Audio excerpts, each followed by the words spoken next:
In a cold divorce courtroom, Elena Carter watches her husband walk away with the woman she once called her best friend. Papers scattered in the rain, money gone, job lost. She has nothing left. At 32, she thought she'd built a life. Now she stands alone with wet documents and a shattered heart. But when a mysterious, powerful man appears at her lowest moment, everything changes. His name is Luca De Luca, and he sees something in her that she forgot existed. This is their story. Hit like, comment what city you're watching from, and stay until the end to see how far this journey goes. The courtroom smelled like old wood and broken promises. Elena sat on the hard bench, hands folded in her lap, watching the judge sign the final papers. Across the aisle, her soon-to-be ex-husband Marcus sat with his lawyer, his expression carefully neutral. He didn't look at her. He hadn't looked at her in months.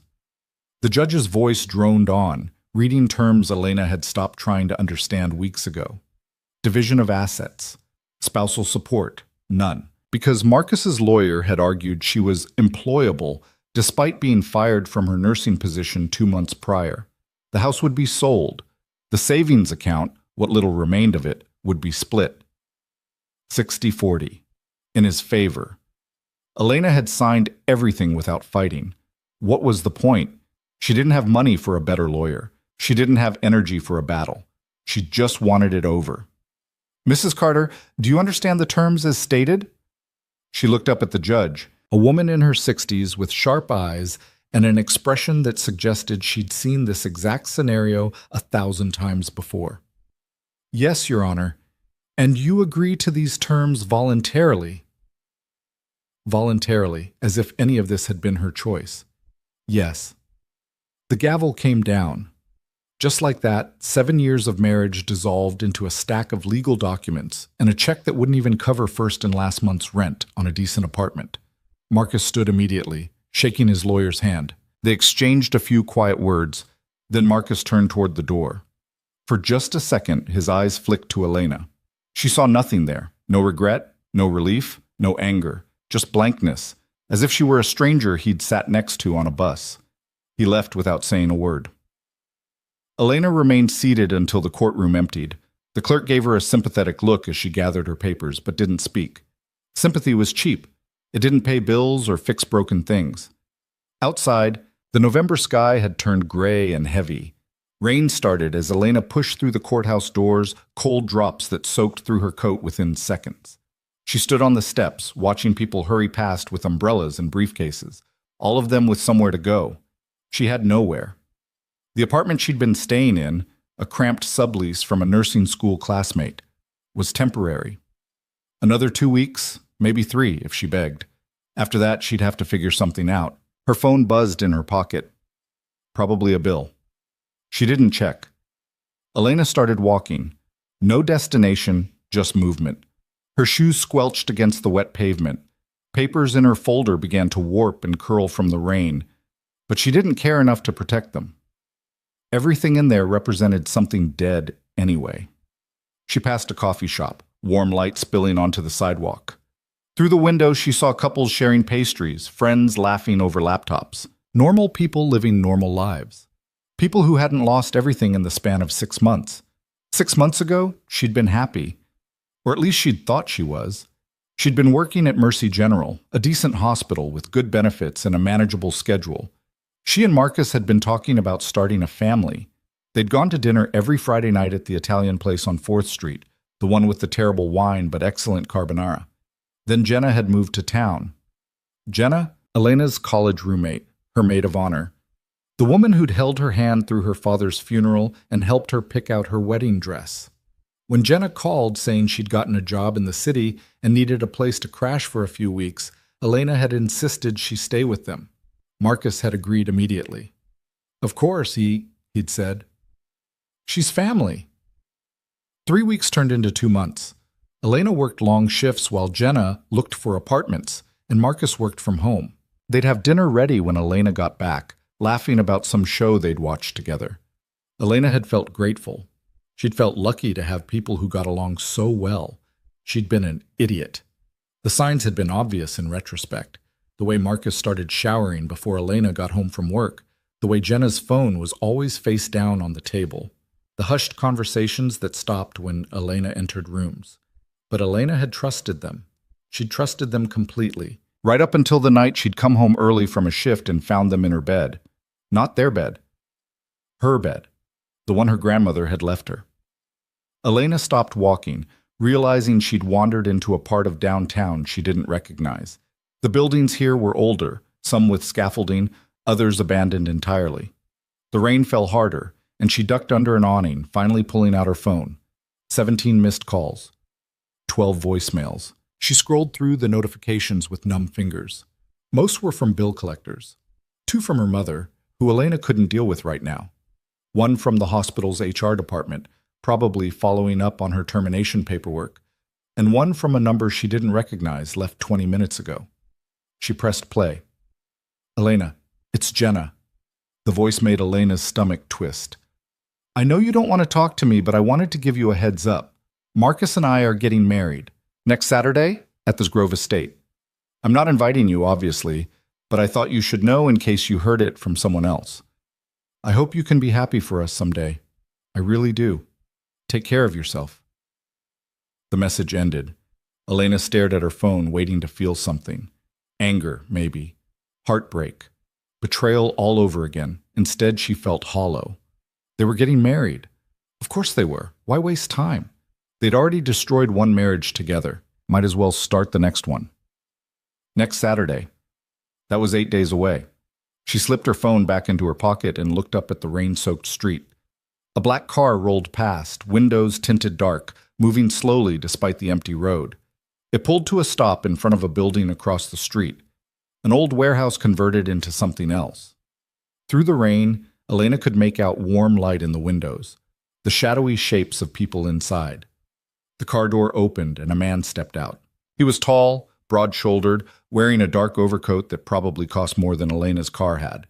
He moved with the kind of confidence that suggested he'd never questioned his place in the world. As he turned to shut the car door, his eyes swept the street and landed on Elena.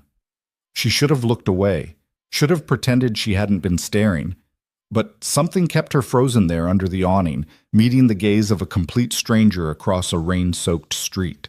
He tilted his head slightly, studying her with an intensity that should have been uncomfortable. Then he said something to the driver and started walking toward her. Elena's first instinct was to leave.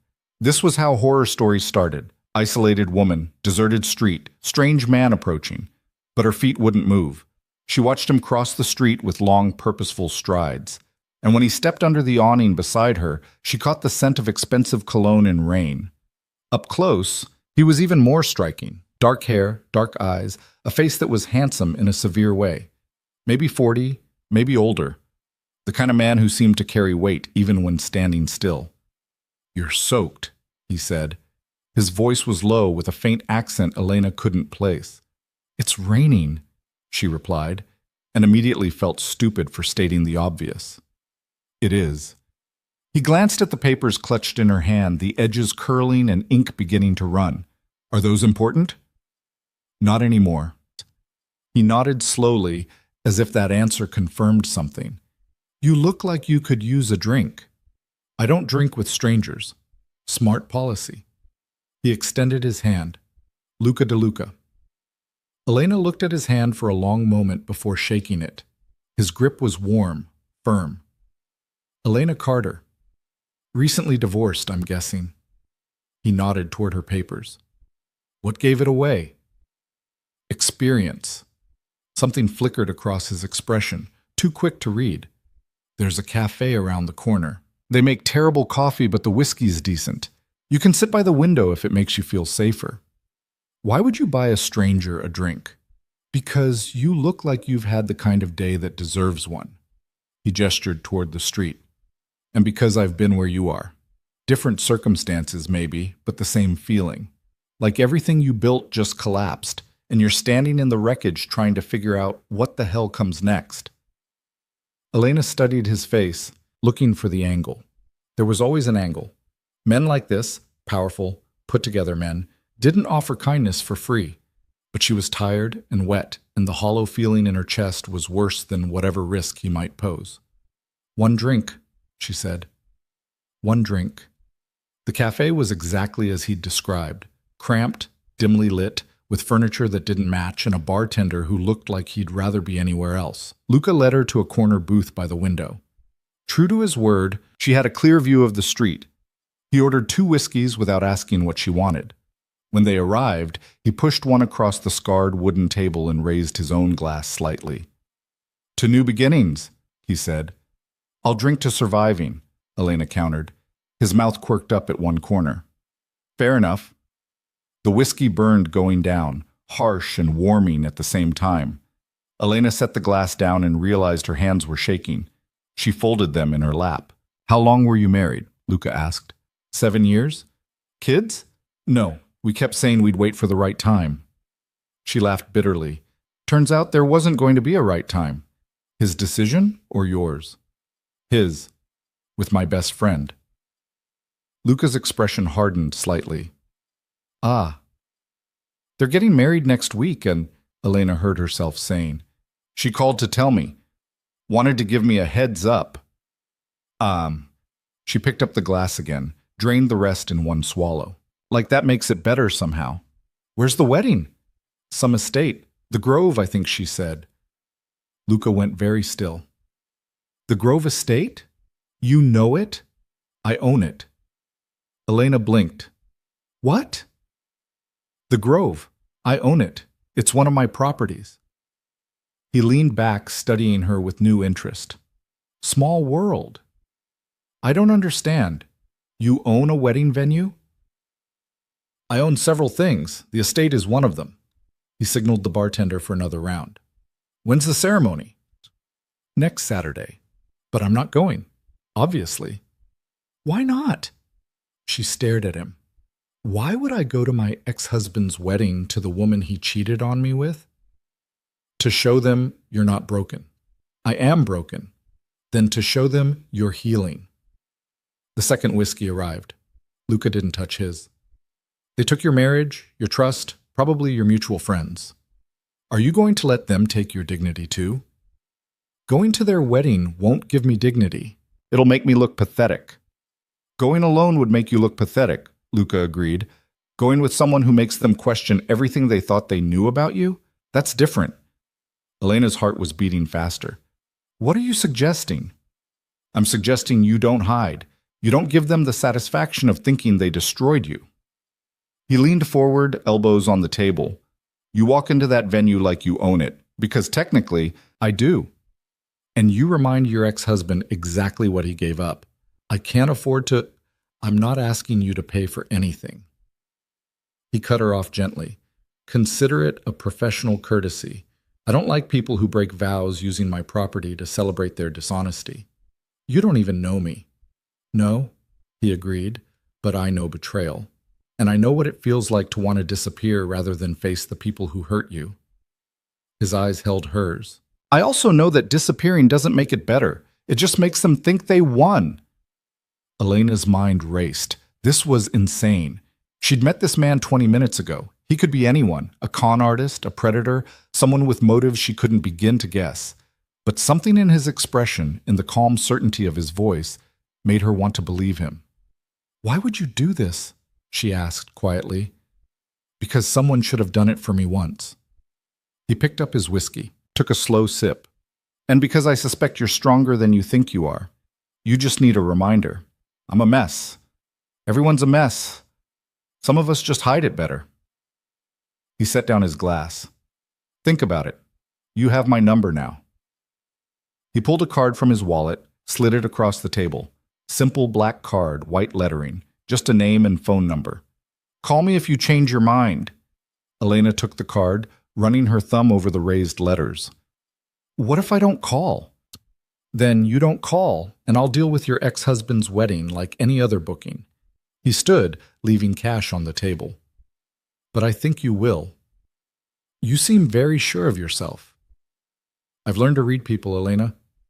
He buttoned his coat. "And you're not the kind of woman who stays down. You're just figuring that out right now." He left before she could respond. stepping back out into the rain without an umbrella. Through the window, Elena watched him cross the street to where his car waited, driver holding the door. He didn't look back. She sat there for a long time, turning the card over in her hands while the bartender wiped down empty tables and the rain drummed against the glass. The next 3 days passed in a blur of job applications and ramen noodles. Elena's sublease apartment felt smaller each day, the walls pressing in as her options narrowed. She'd applied to 17 nursing positions, gotten 3 rejections and 14 silences. Her references from Mercy General were adequate at best. They couldn't legally say why she'd been fired, but they didn't have to. The gaps in her employment history spoke loudly enough. She'd been let go for attendance issues, which was technically true. After finding Marcus and Jenna together, Elena had missed shifts, called in sick when she was just too shattered to function, shown up late with red eyes and shaking hands. The hospital had been patient at first, but patience had limits. Her phone buzzed. Another bill collector. She declined the call. Luca's card sat on her nightstand, black against the cheap wood veneer. She'd picked it up a dozen times, put it down a dozen more. The idea was crazy. Show up at Marcus and Jenna's wedding with a strange, powerful man she'd met in the rain? It sounded like something from a movie. Not real life. But real life hadn't been working out so great lately. Thursday afternoon, Elena broke down and called her mother. "Sweetheart," Linda Carter's voice was bright with forced cheer. "I've been so worried. You haven't returned my calls." "I know, Mom. I'm sorry. It's been terrible, I'm sure. That awful man. I never liked Marcus, you know. I told your father when you first brought him home. I said, that one's got wandering eyes." Elena closed her eyes. Her mother had said no such thing. At the wedding, Linda had cried and called Marcus the son I never had. "Mom, I need to ask you something." "Of course, honey. What is it?" "Can I borrow some money? Just for a couple months until I find work. I wouldn't ask if—" "Oh, Elena." The forced cheer dimmed. "You know I would if I could. But things are tight right now. Very tight. The roof needs repairs and my car's making that noise again. It's fine," Elena cut in. "Don't worry about it. Maybe you could call your Aunt Marie. She's always been good with—" "I have to go, Mom. I'll call you later." She hung up before Linda could finish. Her Aunt Marie had 3 kids in college and a husband on disability. Elena wasn't going to add to that burden. She looked at Luca's card again. What did she really know about him? That he was wealthy. The car, the clothes, the casual mention of owning properties told her that much. That he'd been through something painful, if his eyes were any indication. That he seemed to understand what it felt like to be where she was. That he'd offered help without asking for anything in return. Elena picked up her phone, dialed before she could overthink it. He answered on the second ring. "Elena." Not "hello" or "who's this?" Just her name, like he'd been expecting the call. "I'm in," she said. "Good. Can you meet me tomorrow? We have things to arrange." "What kind of things?" "What you'll wear, what you'll say, how we'll present ourselves." A pause. "Unless you'd prefer to wing it?" "No," Elena said quickly. "No, I need a plan." "Then we'll make one." His voice was steady, confident. "There's a boutique on Madison Avenue, Lucia's. Meet me there at 2. "I can't afford Madison Avenue." "You're not paying, I told you that." Before she could protest, he continued, "This isn't charity, Elena. Think of it as an investment in making your ex-husband regret every decision he's made since he met that woman." Despite everything, Elena felt her mouth twitch toward a smile. "You're very good at this." "At what?" "Convincing people to do inadvisable things. I only convince people to do what they already want to do." He sounded amused. 2:00. Don't be late." He hung up. Elena sat on her lumpy mattress, staring at her phone, wondering what exactly she'd just agreed to. Then she opened her closet and started sorting through the wreckage of her wardrobe, looking for something presentable enough to wear to Madison Avenue.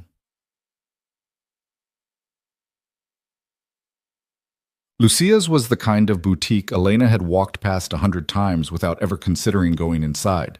The window displays alone suggested price tags that made her monthly salary look quaint. She stood outside at 1:58, wearing her least wrinkled blouse and only pair of slacks without stains, feeling desperately out of place. Through the glass, she could see mannequins draped in silk and soft lighting that probably cost more than her security deposit. "You came." She turned to find Luca approaching, looking effortlessly elegant in a charcoal suit. He moved through the afternoon crowd like water, people unconsciously stepping aside to let him pass. "I said I would." "People say a lot of things." He gestured toward the door. "Shall we?" Inside, the boutique smelled like lavender and money. A saleswoman glided toward them immediately, her smile professional and warm. "Mr. DeLuca, always a pleasure." "Sophia." He inclined his head. "This is Elena Carter. She needs something for a wedding. Elegant, memorable, but not trying too hard. Can you help?" Sophia's expert gaze swept over Elena, assessing with the speed of long practice. "Absolutely. What's your size, darling?" An hour later, Elena stood in front of a three-way mirror, barely recognizing herself. The dress was midnight blue, simple in cut, but devastating in effect. It hugged curves she'd forgotten she had, the fabric moving like liquid when she walked. Sophia had paired it with understated jewelry and shoes that made her legs look impossibly long. "That's the one," Luca said from his chair in the corner.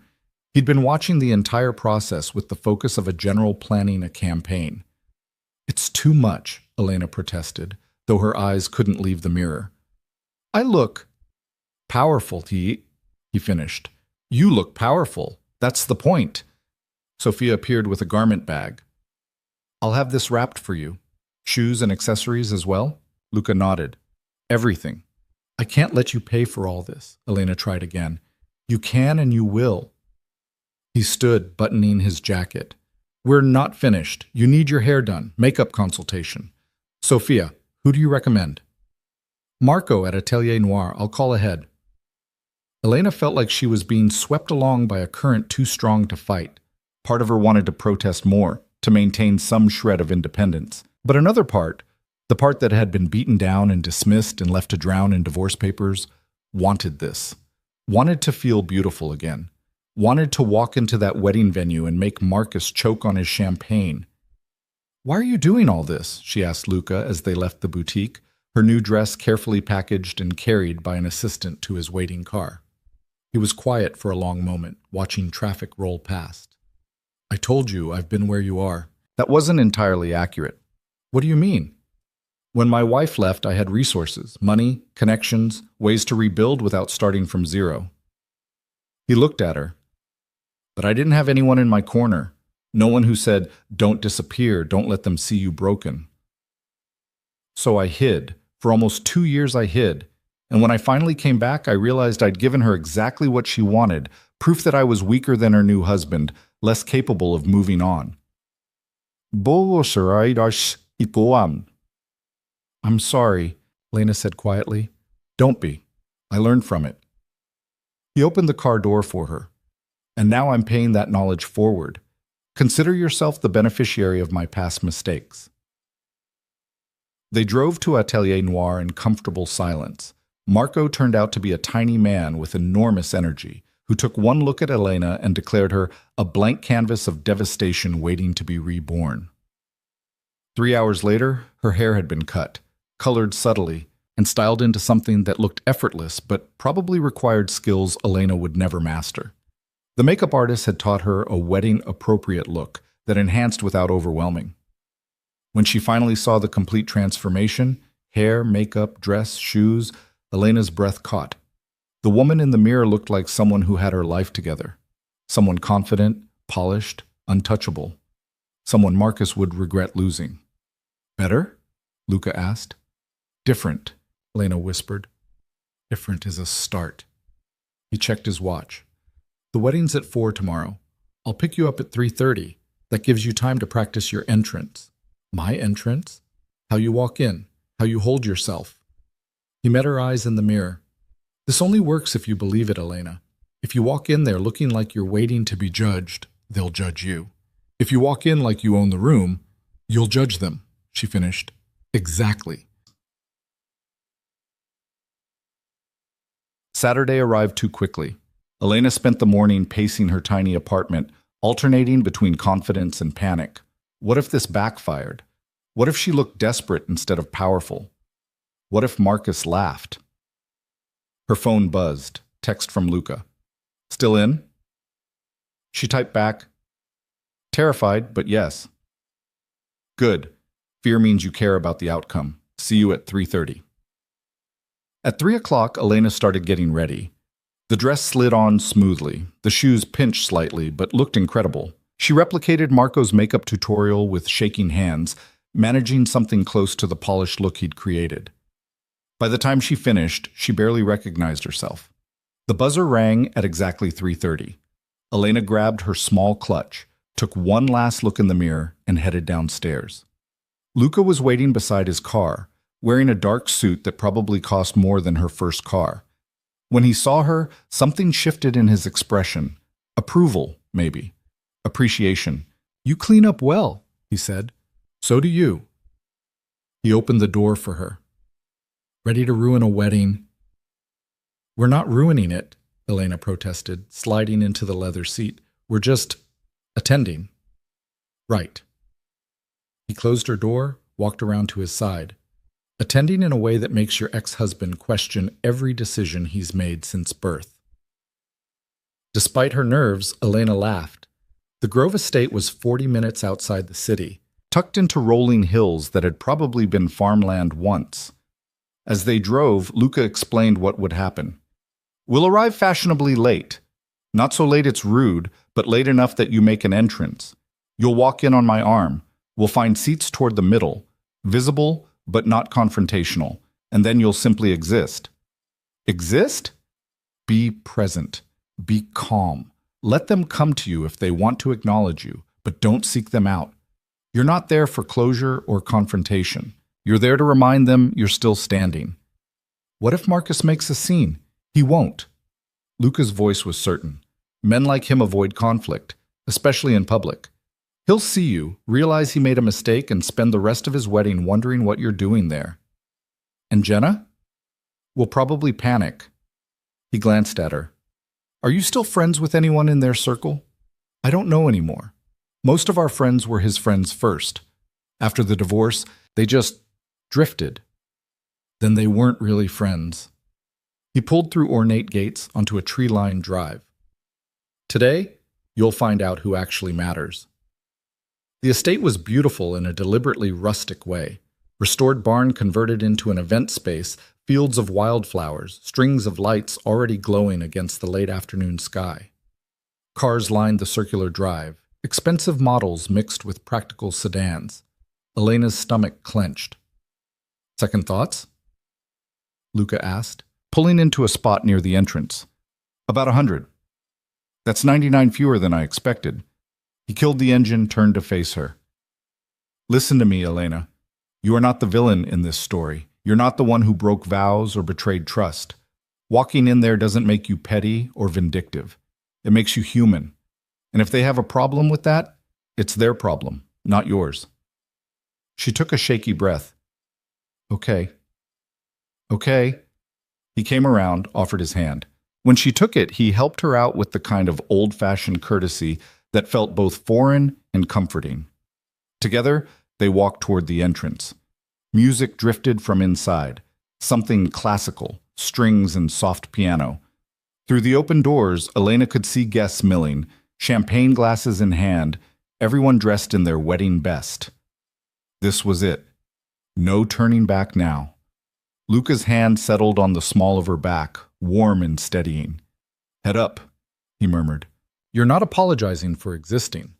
They stepped inside. The venue was exactly as Jenna had probably described in her Pinterest boards. Romantic, elegant, with enough rustic touches to feel authentic without being uncomfortable. White flowers everywhere, candles, gauzy fabric draped artfully over exposed beams. And standing near the bar, wearing a pale pink dress and a frozen smile, was Jenna. She spotted Elena immediately. Elena watched the color drain from her former friend's face, watched her grip on her champagne flute tighten until her knuckles went white. Elena? Jenna's voice carried across the murmuring crowd. Several heads turned. Elena felt Luca's hand press gently against her back. A reminder. She lifted her chin and smiled, not warm, not cold, just present. Hello, Jenna. Congratulations. Jenna's champagne glass trembled slightly as she stared. Around them, conversations dimmed as guests sensed something happening, that peculiar shift in atmosphere that comes right before drama unfolds. What are you doing here? Jenna's voice came out higher than usual, strained. I was invited, Elena lied smoothly. The words surprised her with how easily they came. Well, not by you, obviously, but I heard about the venue and thought I'd see it for myself. Jenna's eyes darted to Luca, taking in his expensive suit, the way he stood beside Elena with casual possession. Who's this? Luca DeLuca, he said before Elena could answer.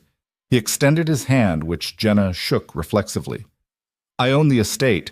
Elena mentioned you were getting married here, so I offered to show her around. His smile was polite, empty. Beautiful ceremony setup. My event coordinator outdid herself. The information landed like a slap.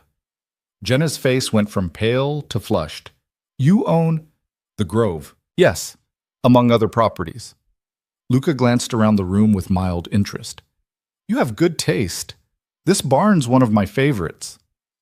A man approached from the side, tall and athletic with the kind of tan that came from golf courses, not construction sites. Marcus. He'd put on weight since the divorce, Elena noticed. Not much, but enough that his collar looked tight. Jenna, they're asking about the seating chart. He stopped mid-sentence when he saw Elena. His mouth actually fell open. What the hell? Language, Luca murmured. There are guests present. Marcus ignored him, staring at Elena like she'd materialized from nowhere. Elena? What are you doing here? Enjoying the festivities, she said. Her heart hammered, but her voice stayed level. Congratulations, Marcus. I hope you'll be very happy. You can't be here. He stepped closer, lowering his voice. This is my wedding day. You have no right. Actually, Luca interjected smoothly, as the property owner, I determine who has rights to be here, and Miss Carter is my guest. His tone remained pleasant, but something underneath it made Marcus step back. Is there a problem? Marcus looked between them, calculation working behind his eyes.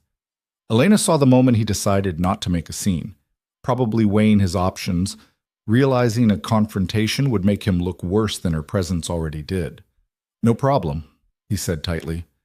Just surprised, that's all. Life's full of surprises, Elena said.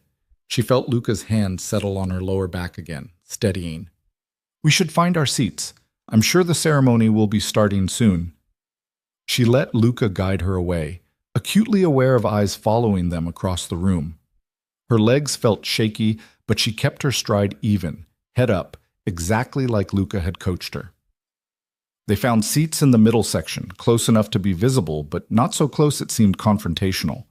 As Elena sat, she caught glimpses of familiar faces in the crowd. Marcus's college roommate, a few nurses from Mercy General, some neighbors from the house she'd shared with Marcus. Most looked away when she met their eyes.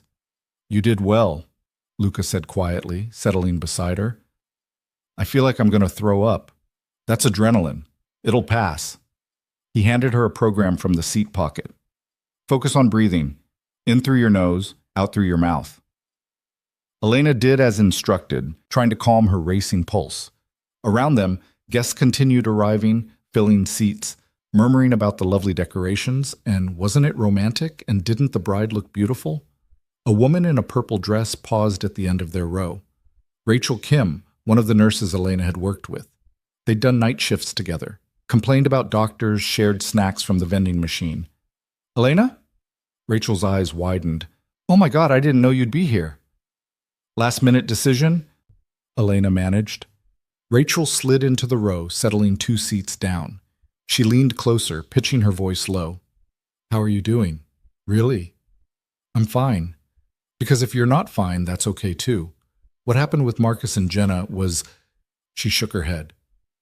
A lot of us at the hospital thought it was awful, the way they carried on while you were still married. Elena felt something loosen in her chest. You knew? Everyone knew. They weren't exactly subtle. Rachel's expression turned apologetic. I should have said something to you. I'm sorry I didn't. It's okay. It's not, but thank you for saying so. Rachel's gaze slid to Luca with open curiosity. Is this your friend? Elena supplied quickly. Luca, this is Rachel. We work together. Pleasure, Luca said with a slight nod. Music swelled from hidden speakers, something by Pachelbel, predictable and pretty. Guests quieted, settling into seats as the ceremony began. Elena's hands twisted together in her lap, until Luca reached over and stilled them with his own. Breathe, he reminded her. The officiant appeared at the makeshift altar, followed by Marcus and his groomsmen. Marcus looked nervous, tugging at his collar, scanning the crowd. His eyes found Elena and stuck there for several long seconds before Jenna's entrance music started. Everyone stood. Elena rose with them, watching as Jenna came down the aisle on her father's arm. The dress was white, strapless. Exactly the kind of thing Jenna had criticized when they'd been friends. So cliché, she'd said about another bride once. Where's the originality? But here she was, wearing the cliché, smiling at Marcus like he'd hung the moon. Her father handed her off and retreated. Marcus took her hands. The officiant began speaking about love and commitment and partnership, words that might have meant something if the couple getting married hadn't built their relationship on lies. Elena listened with half her attention, the other half occupied with managing her own reactions. She felt anger simmering beneath her calm exterior, mixed with something that might have been grief. Not for Marcus. She'd stopped mourning him weeks ago, but for the friendship she'd lost, the trust that had been shattered, the version of herself who'd believed people meant what they said. If anyone has objections, the officiant intoned, speak now or forever hold your peace. The traditional pause. No one ever actually objected at weddings, Elena knew. It was ceremonial, a formality from older times. She kept her mouth shut, though part of her wanted to stand and list every reason this marriage was built on garbage. Luca's thumb brushed against her wrist. A reminder. She wasn't here to object. She was here to exist. The ceremony continued. Vows were exchanged, Marcus's voice shaking slightly, Jenna's clear and confident. Rings slipped onto fingers. The kiss, mercifully brief. Then the officiant pronounced them married, and guests applauded as the new couple walked back down the aisle. Jenna's smile faltered when she passed Elena's row. Just for a second, her composure cracked, and Elena saw fear underneath. Fear of what, exactly? That Elena would make a scene? That her marriage was starting under a cloud of guilt? Good, Elena thought viciously. Let her be afraid. The recessional music played, and guests began filtering out toward the cocktail hour setup. Luca stood, offering Elena his hand. Still okay? He asked. Getting there. They followed the crowd outside to a lawn area where tables had been arranged with drinks and appetizers. The sun was setting, painting the sky in shades of orange and pink. It would have been beautiful if Elena's stomach wasn't still twisted in knots. Elena Carter, as I live and breathe. She turned to find Tom Hendricks, Marcus's college roommate, approaching with a beer in hand. He'd been best man at Elena and Marcus's wedding, had given a toast about true love and soulmates that seemed bitterly ironic now. Tom, she said neutrally, didn't expect to see you here. He took a long pull from his beer, eyeing her with something between amusement and discomfort. Brave of you to come. Is it? Well, yeah, given the circumstances. He trailed off, apparently realizing there was no graceful way to finish that sentence. The circumstances being that my ex-husband is marrying the woman he cheated on me with? Elena asked pleasantly. Yes, I'm aware of those circumstances. Tom shifted his weight. Look, I know it's complicated. It's not complicated at all, Luca cut in. His voice was mild, but his eyes weren't. It's quite simple, actually. Your friend betrayed his wife. Now he's experiencing the minor discomfort of having to acknowledge her existence at his wedding. That seems fair, don't you think? Who the hell are you? Luca DeLuca. I own the venue. Luca smiled without warmth, and I'm beginning to question why I rented it to people with such questionable character. Tom's face reddened. You can't talk to me like that. I just did. Luca's hand settled possessively on Elena's waist.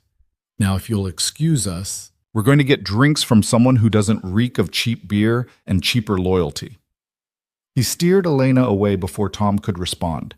When they were out of earshot, Elena let out a breath she hadn't realized she was holding. That was harsh, she said. He deserved harsh. Luca guided her toward the bar. Friends who enable bad behavior aren't friends, they're accomplices. They ordered drinks, whiskey for him, wine for her that she didn't particularly want but needed something to do with her hands. As they waited, Elena scanned the crowd. More familiar faces, more people who'd chosen Marcus and Jenna's version of events over hers, but some looked uncomfortable. Some wouldn't meet her eyes, not out of judgment, Elena realized, but out of shame. Rachel wasn't the only one who'd known what was happening and stayed silent. "You're thinking too much," Luca observed. "Hard not to." "Then let me give you something else to think about." He accepted their drinks from the bartender, handed Elena her wine. "See the woman in the green dress, by the rose arrangements?" Elena looked. A woman in her 50s, elegant and stern, was talking to Jenna with animated hand gestures. Jenna looked like she was being lectured. "That's Marcus's mother," Luca continued, "and if I'm reading body language correctly, she's not pleased about something." As if on cue, Marcus's mother's voice rose just loud enough to carry. Could have at least waited a decent interval. Jenna's response was too quiet to hear, but her face had gone red. "Family drama," Luca murmured. "Every wedding has it, but this one seems particularly rich." A bell chimed, signaling guests to move inside for dinner. The barn had been transformed, round tables set with linens and centerpieces, a dance floor cleared at one end. Elena let Luca guide her to their assigned table, mercifully far from the head table where the wedding party sat. They ended up sharing space with people Elena didn't know, which turned out to be a blessing. Generic small talk about the weather and the venue, nothing requiring her to explain her presence or relationship to the bride and groom. Luca handled most of the conversation, charming and easy, while Elena picked at her salad and tried not to stare at the head table. Marcus kept looking over. Not constantly, but enough that she noticed. Jenna had her back to Elena's table, whether by design or coincidence, Elena couldn't tell. Dinner arrived, chicken or beef, the eternal wedding choice. Elena had circled chicken on her RSVP she'd never submitted, but somehow there was a chicken dish at her place anyway. She wondered if Luca had arranged that detail too, then decided it didn't matter. She ate mechanically, tasting nothing, hyper-aware of every sound and movement around her. The clink of silverware, laughter from nearby tables, music playing softly underneath conversations. All of it felt surreal, like she was watching herself from outside her body. "Elena." She looked up to find Marcus standing beside their table. Up close, she could see sweat beading at his hairline despite the air conditioning. His tie was loosened slightly. "Can we talk?" he asked. "Privately?" Every eye at the table turned to them. Luca set down his fork with deliberate care. "I don't think that's appropriate," he said. "I wasn't asking you," Marcus shot back. Then to Elena, "Please, just 5 minutes." Elena's first instinct was to refuse, but curiosity won out. What could Marcus possibly have to say to her now? What excuse or explanation could matter anymore? 5 minutes, she agreed, standing. Luca caught her wrist gently. "You don't have to do this." "I know." She met his eyes, saw concern there beneath the careful composure. "But I want to." Marcus led her outside to a quieter area near the building's side entrance. The evening had cooled, and Elena wished she'd brought a wrap. Marcus paced a few steps away, then back, running a hand through his hair. "I didn't think you'd actually come," he said finally. "Clearly." "Why did you? To ruin things? To make Jenna feel guilty?" Elena laughed, the sound sharp and bitter. "You think I came here for you or her?" "I came for me, Marcus, because I'm tired of hiding like I did something wrong." "You didn't do anything wrong," he said, and had the audacity to sound sincere. "What happened between Jenna and me, that wasn't about you." "Of course it was about me. You were married to me. I mean, it wasn't because of anything you did or didn't do." He stopped pacing, faced her. "You were a good wife, Elena, a good person. He struggled for words. "I wasn't happy. So you cheated instead of getting a divorce like an adult. I know, I handled it badly." He took a step closer. But we weren't right for each other. You had to see that. We wanted different things. What I saw, Elena said slowly, was a man who made promises he didn't keep. What I saw was someone I trusted destroying that trust in the worst possible way. I'm sorry, Marcus said, and maybe he even meant it. I never wanted to hurt you. But you did anyway. And you know what's worse? You didn't even have the courage to tell me yourself. I had to find out by walking in on you. He flinched. I regret that. How it happened. You regret getting caught. No, I regret. He exhaled hard. I don't know what you want me to say, Elena. I don't want you to say anything. You asked for 5 minutes, not me. She wrapped her arms around herself against the chill. Was there a point to this conversation? I wanted to know if you're okay, if you've been managing. The concern in his voice made her want to laugh or scream or both. He'd taken her stability, her job connections through the hospital social network, her friend group, her sense of reality, and now he wanted to know if she was managing? I'm fine, she said flatly. That guy you're with, Luca, are you two? That's none of your business. I just want to make sure you're not rebounding with some random guy to make me jealous. Elena stared at him. You think I'm doing this for you? That I brought someone to your wedding to make you jealous? She shook her head in disbelief. Your ego is unbelievable. Then why did you come? Because you don't get to erase me, Marcus. You don't get to pretend our marriage never happened, or that you didn't blow it up in the cruelest way possible. I exist. I'm still here, and I'm done letting you and Jenna make me feel like I should disappear. She turned to go back inside, but Marcus caught her arm. Wait, Elena, He seemed to be wrestling with something. I do care about you. I know I screwed up, but I want you to be happy. Really? She looked down at his hand on her arm until he released her. If you cared about my happiness, you would have divorced me before sleeping with my best friend in my bed. Her voice came out cold, empty. But you didn't. So don't stand here now and pretend you're concerned about my well-being. It's too late for that. This time when she walked away, he didn't follow. Inside, Luca was exactly where she'd left him, though his expression relaxed slightly when he saw her return. She slid back into her seat, hands shaking slightly. You okay? He asked quietly. No, but I will be. He nodded, understanding somehow what she needed. No questions, no probing, just quiet presence. They finished dinner as speeches began, the best man and maid of honor standing to toast the happy couple. The best man's speech was full of inside jokes and references to Marcus's wild college days. The maid of honor, some cousin of Jenna's, spoke about true love and destiny in a way that made Elena's teeth hurt. Then Marcus's mother stood. The room quieted expectantly. I'm not one for long speeches, she began, her voice carrying, but I do want to say a few words about marriage. She paused, her gaze sweeping the room. Marriage is about commitment. It's about honoring the promises you make, even when things get difficult, especially when things get difficult. The words landed heavy. Several guests shifted uncomfortably. Marcus's face had gone pale. My son has made promises before, his mother continued, promises to a woman who deserved better than what she got.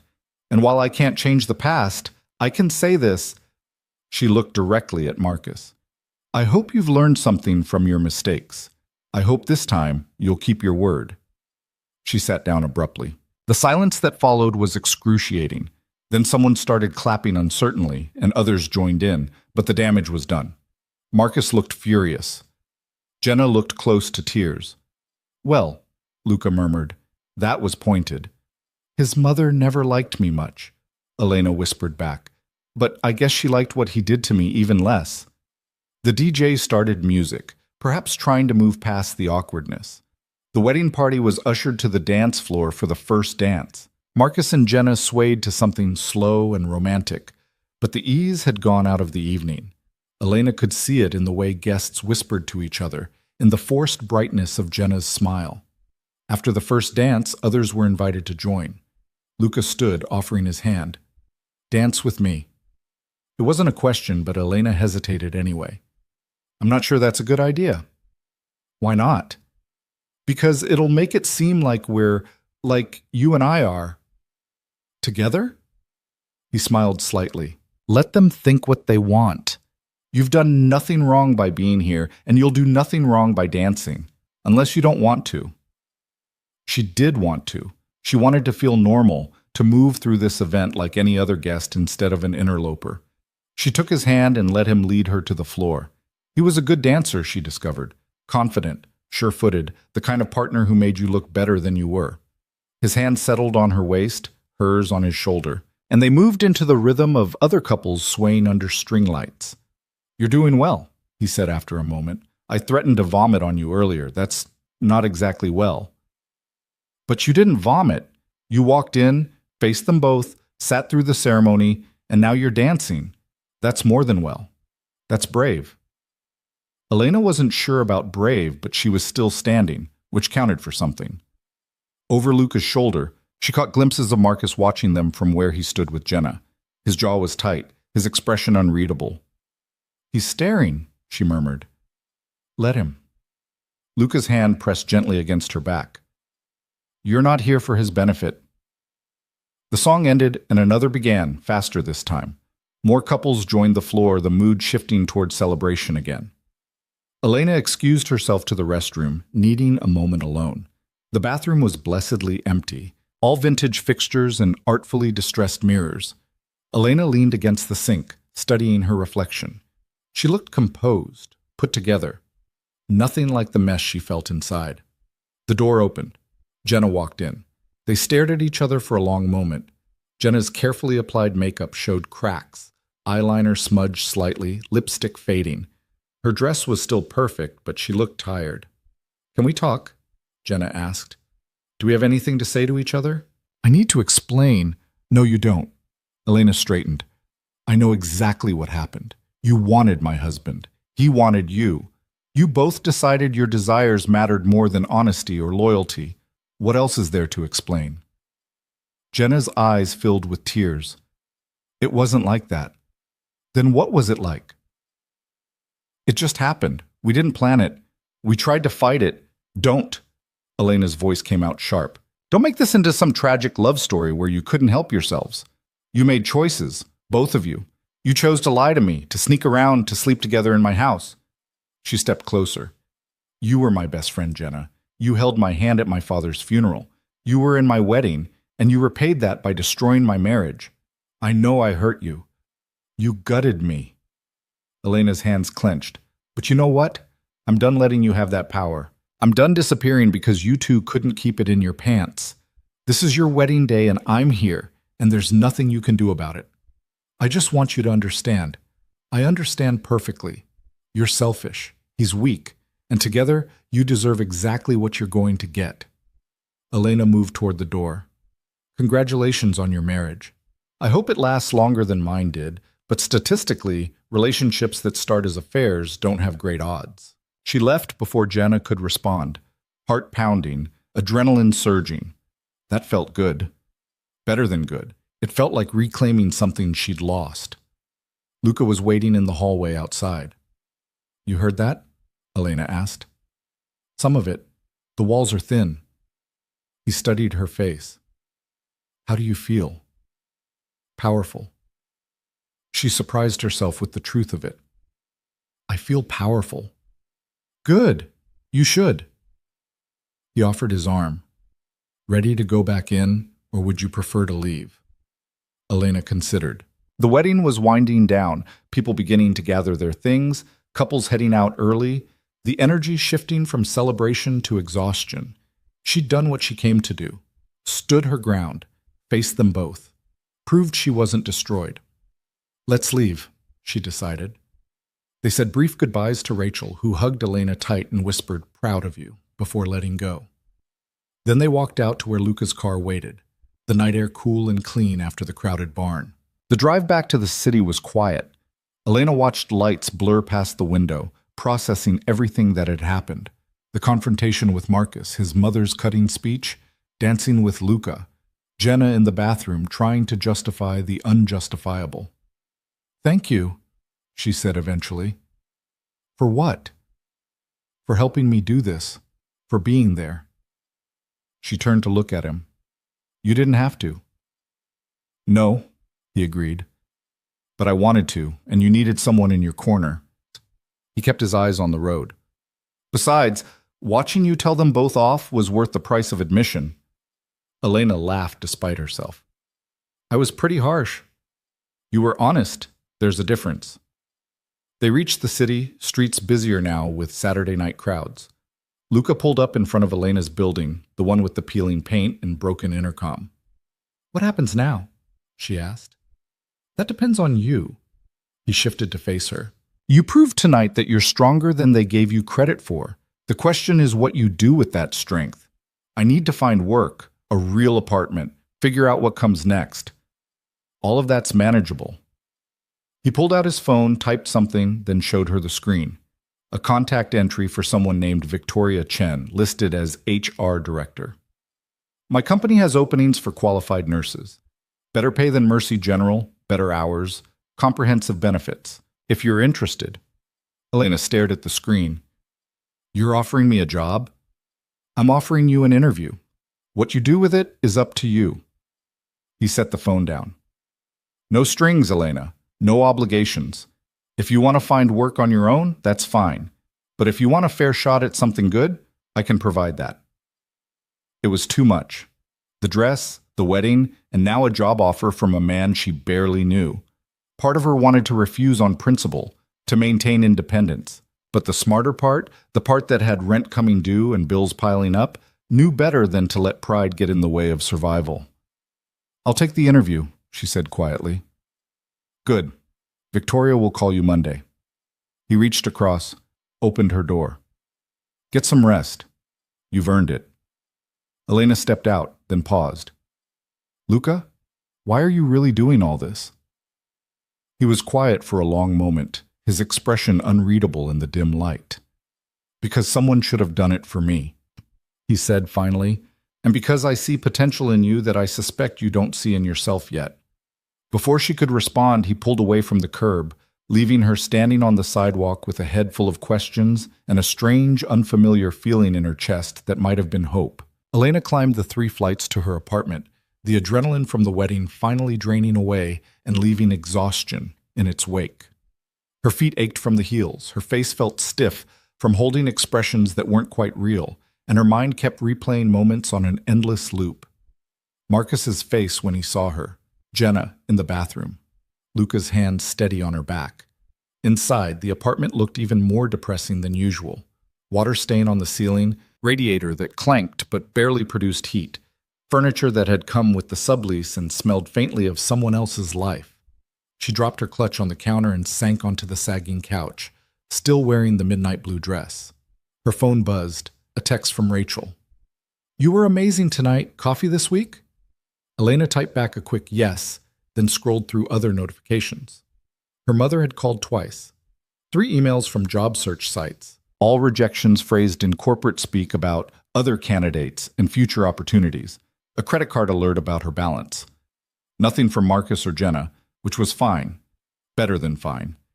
She peeled off the dress carefully, hung it in the closet next to clothes that suddenly looked shabby by comparison.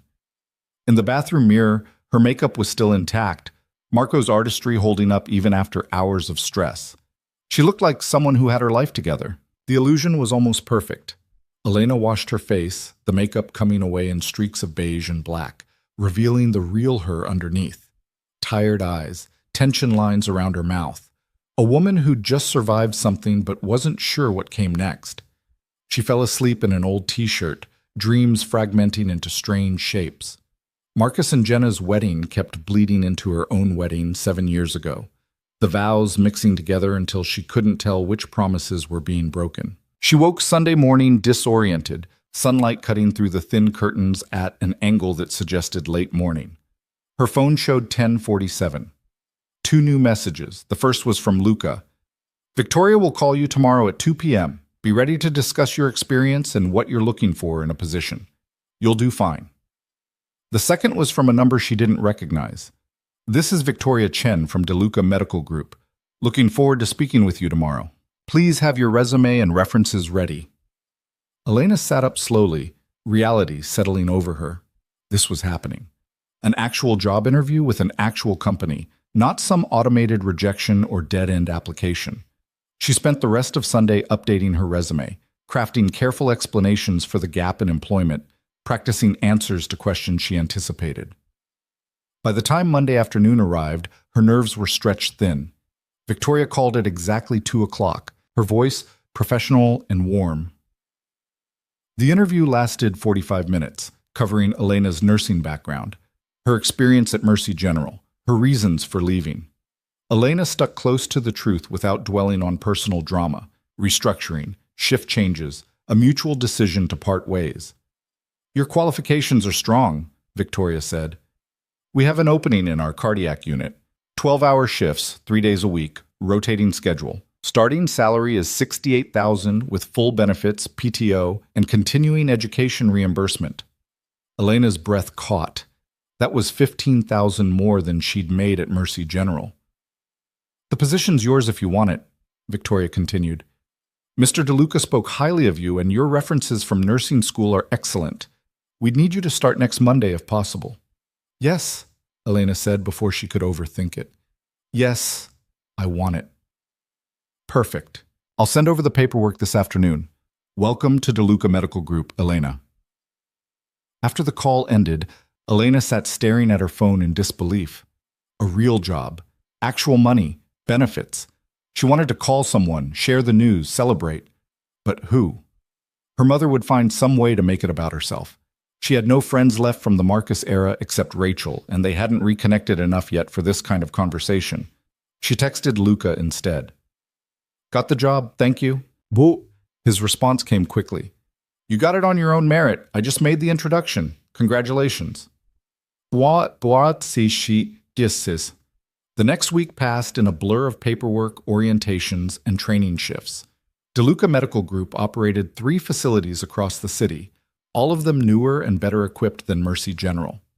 The cardiac unit where Elena was assigned had state-of-the-art monitoring systems, adequate staffing ratios, and a nurse manager who actually seemed to care about employee well-being. Elena's first real shift was a Wednesday, 12 hours that flew by in a rush of patient assessments, medication administration, and the comfortable rhythm of clinical work. She'd forgotten how much she liked nursing when it wasn't weighed down by personal crisis. How satisfying it felt to solve problems, ease suffering, make tangible differences in people's lives. Her coworkers were friendly without being intrusive. A few asked about her background, accepted her vague answers about previous positions, and moved on. No one knew about Marcus or Jenna or the divorce. Here, she was just Elena Carter, competent nurse, normal person. 2 weeks into the job, Elena signed a lease on a studio apartment in a better neighborhood. Nothing fancy, but clean, safe, with working heat and windows that didn't rattle. She moved her few belongings in over a weekend, bought a used bed frame and some basic furniture, and felt something like pride when she locked the door behind her. This was hers. Not shared with a husband, not borrowed from a classmate. Hers. She texted a photo to Luca. "New place, small, but mine. Looks good. You're building something." She was. Slowly, piece by piece, a life was taking shape. Work, home, routines that didn't revolve around someone else's needs or schedule. She started sleeping better, eating regularly, going to the gym in her building's basement, small things that added up to feeling human again. Rachel met her for coffee on a Saturday afternoon, a cafe near Elena's new apartment with decent espresso and comfortable chairs. "You look different," Rachel observed, studying Elena over her latte. "Better, more settled." "I feel better," Elena admitted. "The new job's good, the apartment's good. I'm figuring things out. And the guy from the wedding, Luca? He helped me get the interview, but that's it. It's not like that." Rachel raised an eyebrow. "He looked at you like it was like that. He was being supportive. He went through a bad divorce too, so he understood what I was dealing with." Uh-huh. Rachel didn't sound convinced. "Well, supportive or not, he's gorgeous. If you're not interested, I might need his number." Elena laughed despite herself. "I'll pass that along." They talked about work, about Rachel's ongoing drama with a doctor who kept ordering unnecessary tests, about the hospital gossip Elena no longer had access to. It felt normal, easy, like they were rebuilding something that had been fractured. "Have you heard from Marcus?" Rachel asked eventually. "No. Why would I?" "Just wondering. Jenna came by the hospital last week to pick up some of her old things from her locker. She looked miserable." Elena took a sip of coffee, considering how to respond. "That's not my problem anymore." Cold. Realistic. Elena set down her cup. She made choices. Now she gets to live with them, same as I'm living with mine. "Fair enough." Rachel checked her watch. "I should get going. Night shift starts in 3 hours and I need sleep. But let's do this again? Maybe every other week?" "I'd like that." They hugged goodbye on the sidewalk, and Elena walked back to her apartment feeling lighter. She was making progress. Maybe not in dramatic leaps, but in steady, sustainable steps. That night, her mother called. "Elena, sweetheart, I have news." Elena braced herself. Her mother's news was rarely good. "What is it?" "I ran into Marcus's mother at the grocery store. We had a long talk.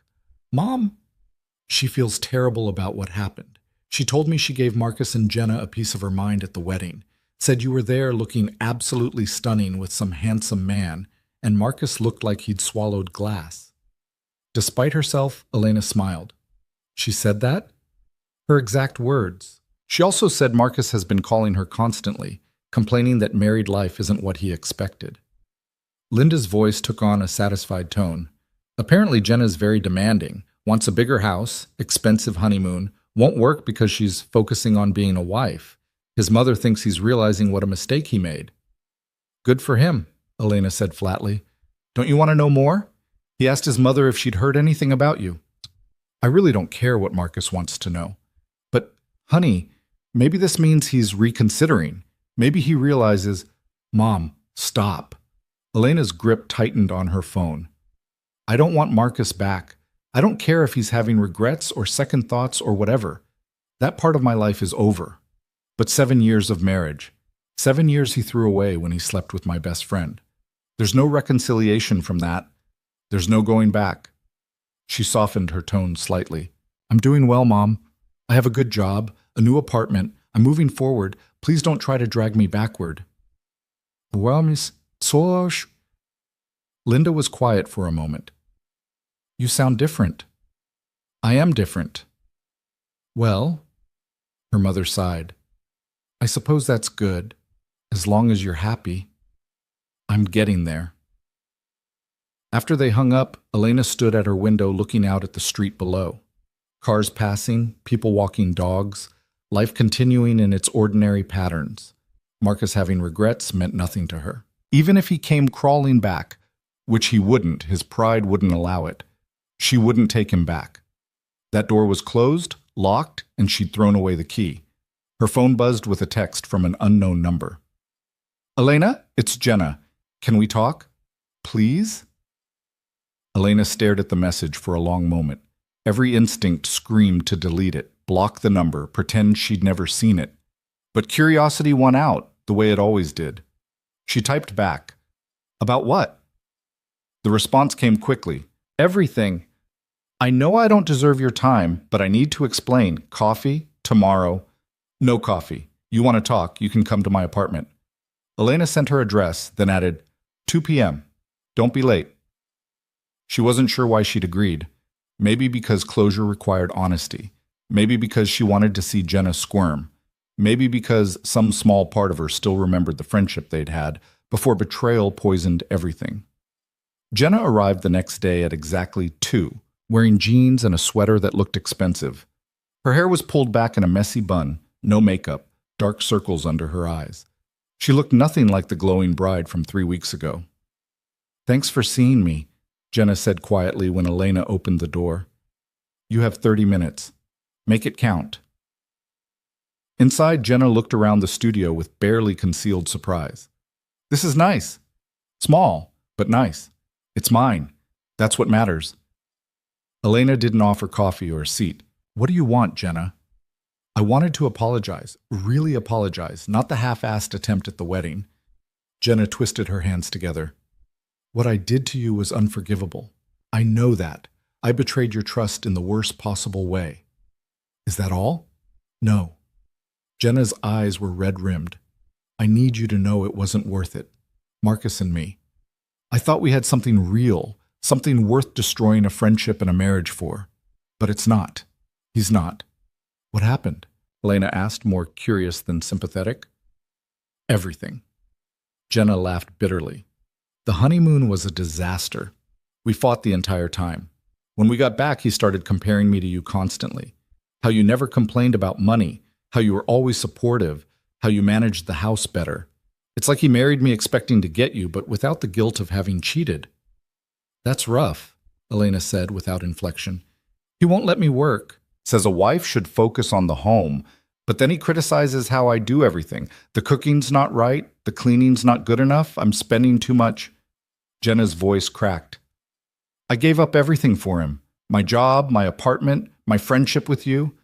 And now I'm trapped in this life that I thought I wanted, but I hate.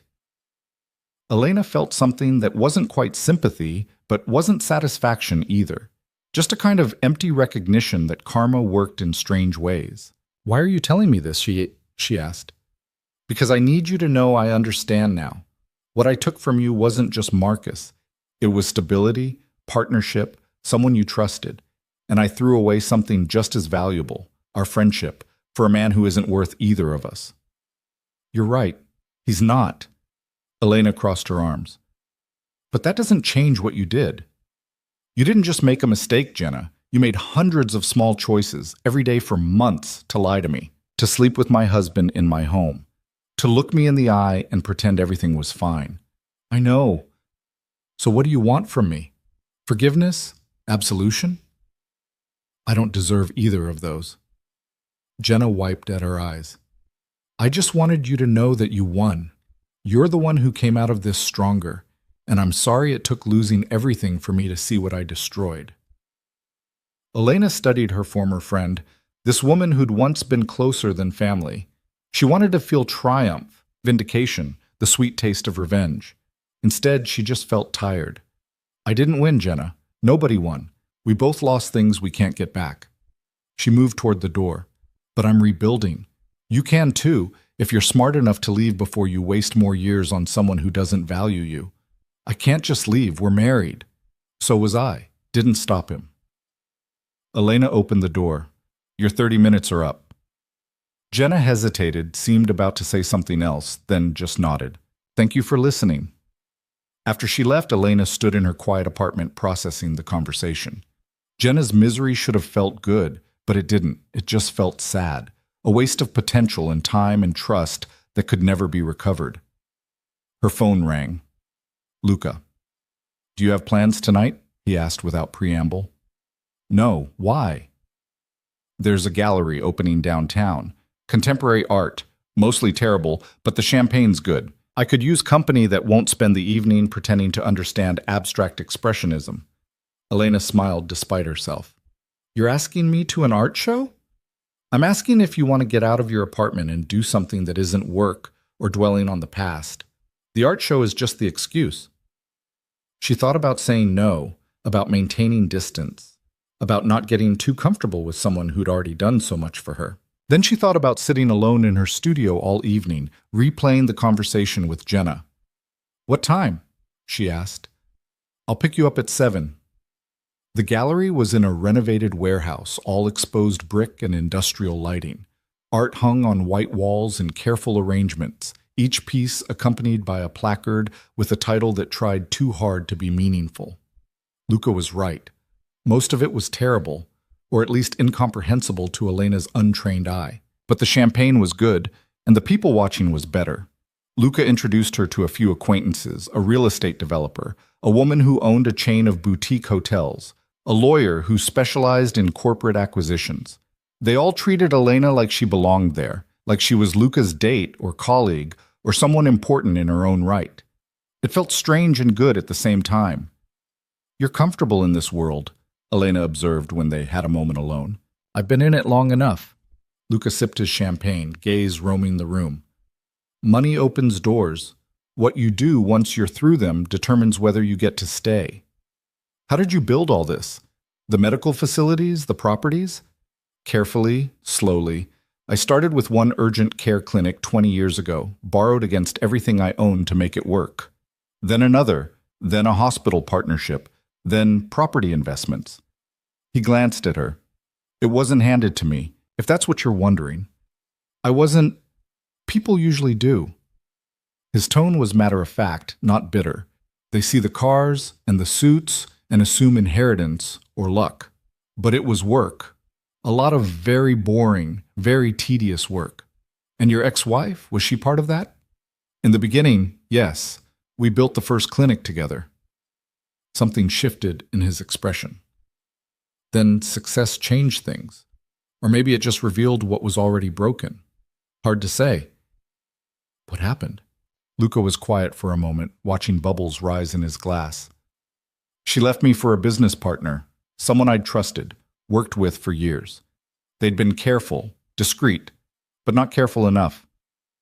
He met Elena's eyes. Sound familiar? Very. The difference was, I had resources to cushion the fall. You didn't. That's why I wanted to help. It's more than help at this point, Elena said quietly. The job, the apartment deposit you insisted on lending me. Now this, she gestured at the gallery. I don't know how to repay any of it. I don't want repayment. He set down his glass. What I want is to see someone come out of betrayal stronger instead of broken. Consider it selfish if you need to. Watching you rebuild helps me believe it's possible. Before Elena could respond, a woman approached. Tall, elegant, wearing a dress that probably cost more than Elena's monthly salary. Luca, darling, I didn't know you'd be here. Something flickered across Luca's face, too quick to read. Vanessa, it's been a while. 2 years. The woman's gaze shifted to Elena, assessing. And who's this? Elena Carter. Elena, this is Vanessa DeLuca, my ex-wife. The air seemed to compress. Vanessa's smile didn't waver, but her eyes went cold. How lovely. Luca's moved on to charity cases now? Vanessa, Luca's voice held warning. What? I'm being friendly. She turned back to Elena. Are you one of his nurses? He always did have a soft spot for the staff. Elena felt her spine straighten. I'm a colleague and a friend. Of course you are. Vanessa's tone suggested she believed neither. Well, don't get too comfortable. Luca has a pattern. He saves broken things, gets bored, moves on. Ask me how I know. That's enough, Luca said sharply. I'm just being honest. Vanessa touched his arm with false intimacy. Call me sometime. We should catch up properly. She glided away, leaving awkwardness in her wake. Elena felt her champagne turn sour in her stomach. I'm sorry about that, Luca said quietly. Is it true? Do you have a pattern? No. He looked at her directly. Vanessa's bitter because I didn't fall apart after she left. She expected me to come crawling back, and when I didn't, it wounded her pride. Now she sees helping you as some kind of replacement, which it's not. Then what is it? It's me recognizing someone who deserved better than what they got. It's me having resources to help and choosing to use them. He paused. And yes, it's me enjoying your company. Is that a crime? No, Elena said slowly, but I need to know this isn't... I'm not some project for you to fix. You're not a project. You're a person who got dealt a bad hand and is playing it better than most people would. His gaze held hers. If spending time together makes you uncomfortable, we can stop. The job stands either way. No obligations, no expectations. Elena wanted to believe him. Maybe she even did believe him. But Vanessa's words had planted seeds of doubt, questions about motives and patterns, and whether she was walking into another situation where she'd end up hurt. I need some air, she said. Outside, the November night was cold and clear. Elena wrapped her arms around herself, breathing the chill deep into her lungs. Through the gallery windows, she could see Luca talking to someone else, his expression carefully neutral. What was she doing? Getting involved, even platonically, with a man she barely knew, letting him reshape her life with job offers and apartment deposits and invitations to gallery openings. It felt too fast, too much, too good to be sustainable. Her phone buzzed. Text from Rachel. How's the art show? Did you wear that blue dress? Elena smiled despite her spiraling thoughts. She hadn't told Rachel about tonight, which meant Luca must have, which meant he talked about her to other people, which meant what exactly? She typed back. Different dress? Art's weird. Drama with his ex-wife. Tell me everything.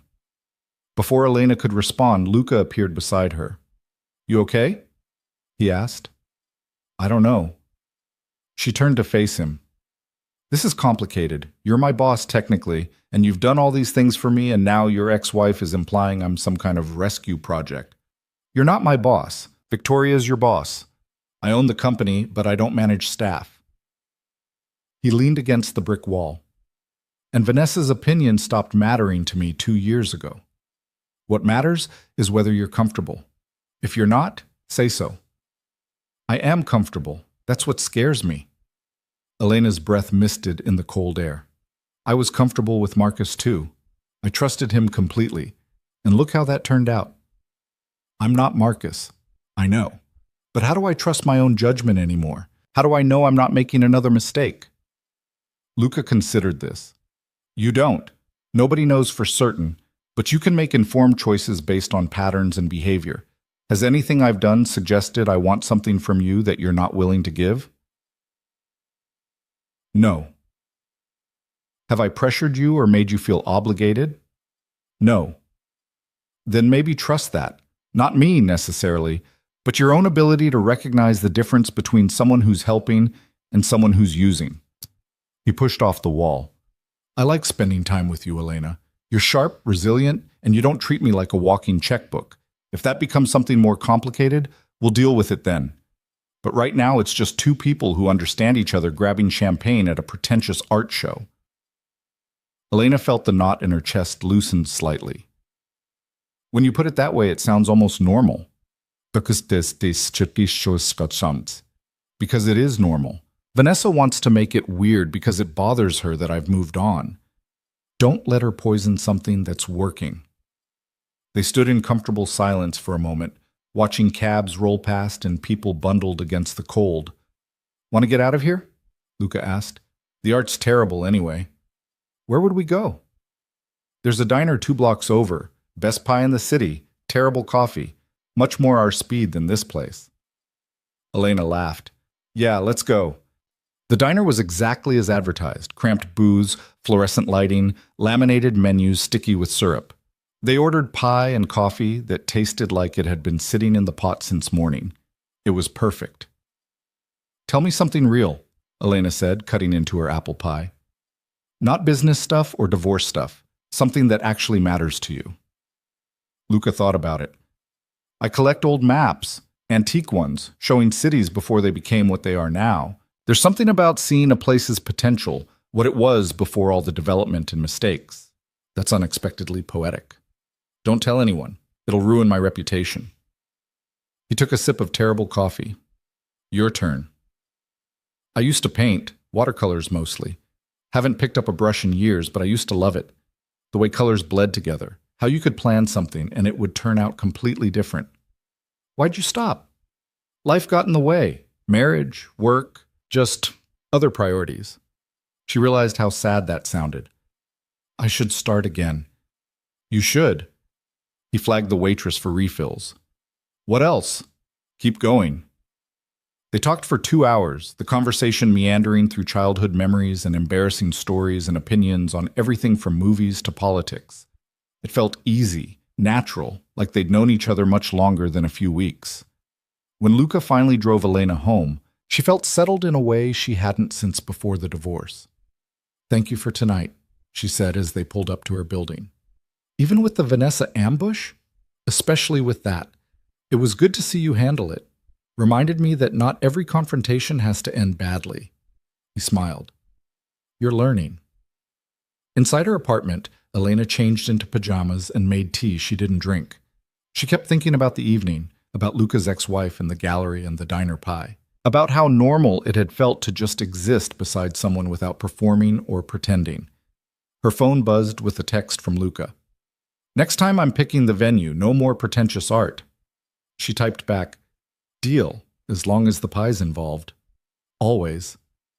Elena fell asleep smiling, something she hadn't done in longer than she could remember. The weeks that followed settled into a rhythm Elena hadn't expected. Work during the day, occasional dinners with Luca in the evenings, weekends spent fixing up her studio and rediscovering small pleasures she'd forgotten existed.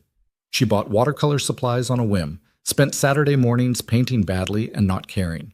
The freedom of creating something that didn't have to be perfect felt revolutionary.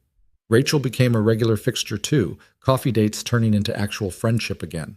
They talked about patients and doctors, and the particular exhaustion that came with 12-hour shifts. Normal things, easy things, conversations that didn't require Elena to explain or justify her choices. "You seem different," Rachel said one afternoon in late December. They were sharing a corner booth at the diner Luca had introduced her to, splitting a slice of cherry pie. "Different how?" "Lighter, like you're not carrying around a ton of weight anymore." Rachel stole the last bit of crust. "It's good. You look happy."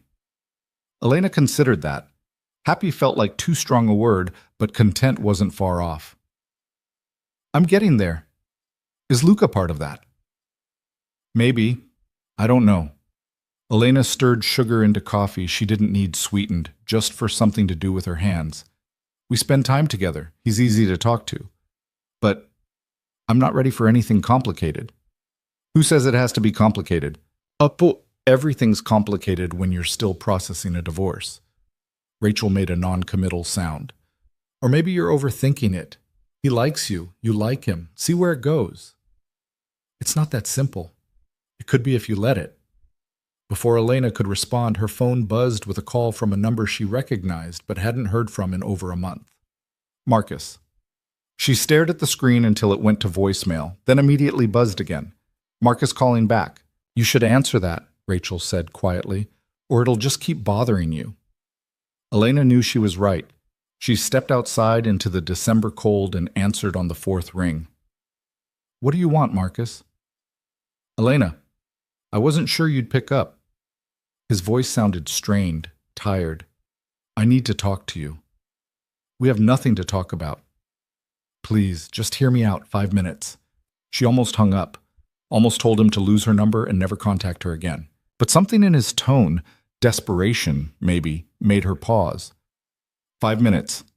Starting now. "I made a mistake." The words tumbled out fast like he'd been rehearsing them. "Marrying Jenna, leaving you, all of it. I wasn't thinking clearly. I got caught up in something that felt exciting and new, and I didn't realize what I was throwing away until it was too late." "Are you seriously calling me to say you have regrets?" "I'm calling to say I was wrong about everything." He took a shaky breath. "Jenna's not who I thought she was. The marriage is a disaster. She's demanding and controlling, and nothing I do is good enough. Every day I wake up and realize I gave up someone who actually loved me for someone who just wanted what I could provide." Elena felt a strange detachment listening to this, like he was describing someone else's life. "That sounds hard. I'm sorry you're dealing with that. I want to fix this. Us. I want to try again." The audacity of it took her breath away. "You want to what?" "I know I hurt you. I know I don't deserve another chance, but 7 years has to mean something, Elena. We were good together before things got complicated. We could be good again." "You cheated on me with my best friend," Elena said slowly, each word deliberate. "You destroyed our marriage, our home, my trust. And now because your new wife isn't meeting your expectations, you want to come crawling back? It's not like that. It's exactly like that. You're not calling because you miss me or because you realized my worth. You're calling because you're unhappy with the choice you made, and you think I'm the easier option. That's not fair. No, what's not fair is you calling me at all." Her voice rose despite her attempt to stay calm. "I've spent months rebuilding my life from the wreckage you left. I have a job I like, a home that's mine, and I'm finally starting to feel like myself again. And you think you can just call and undo all that progress because you're miserable?" "I still love you," Marcus said quietly. "No, you don't. You love the idea of me, the version who made your life easier and didn't ask for much and put up with your bullshit. That person doesn't exist anymore."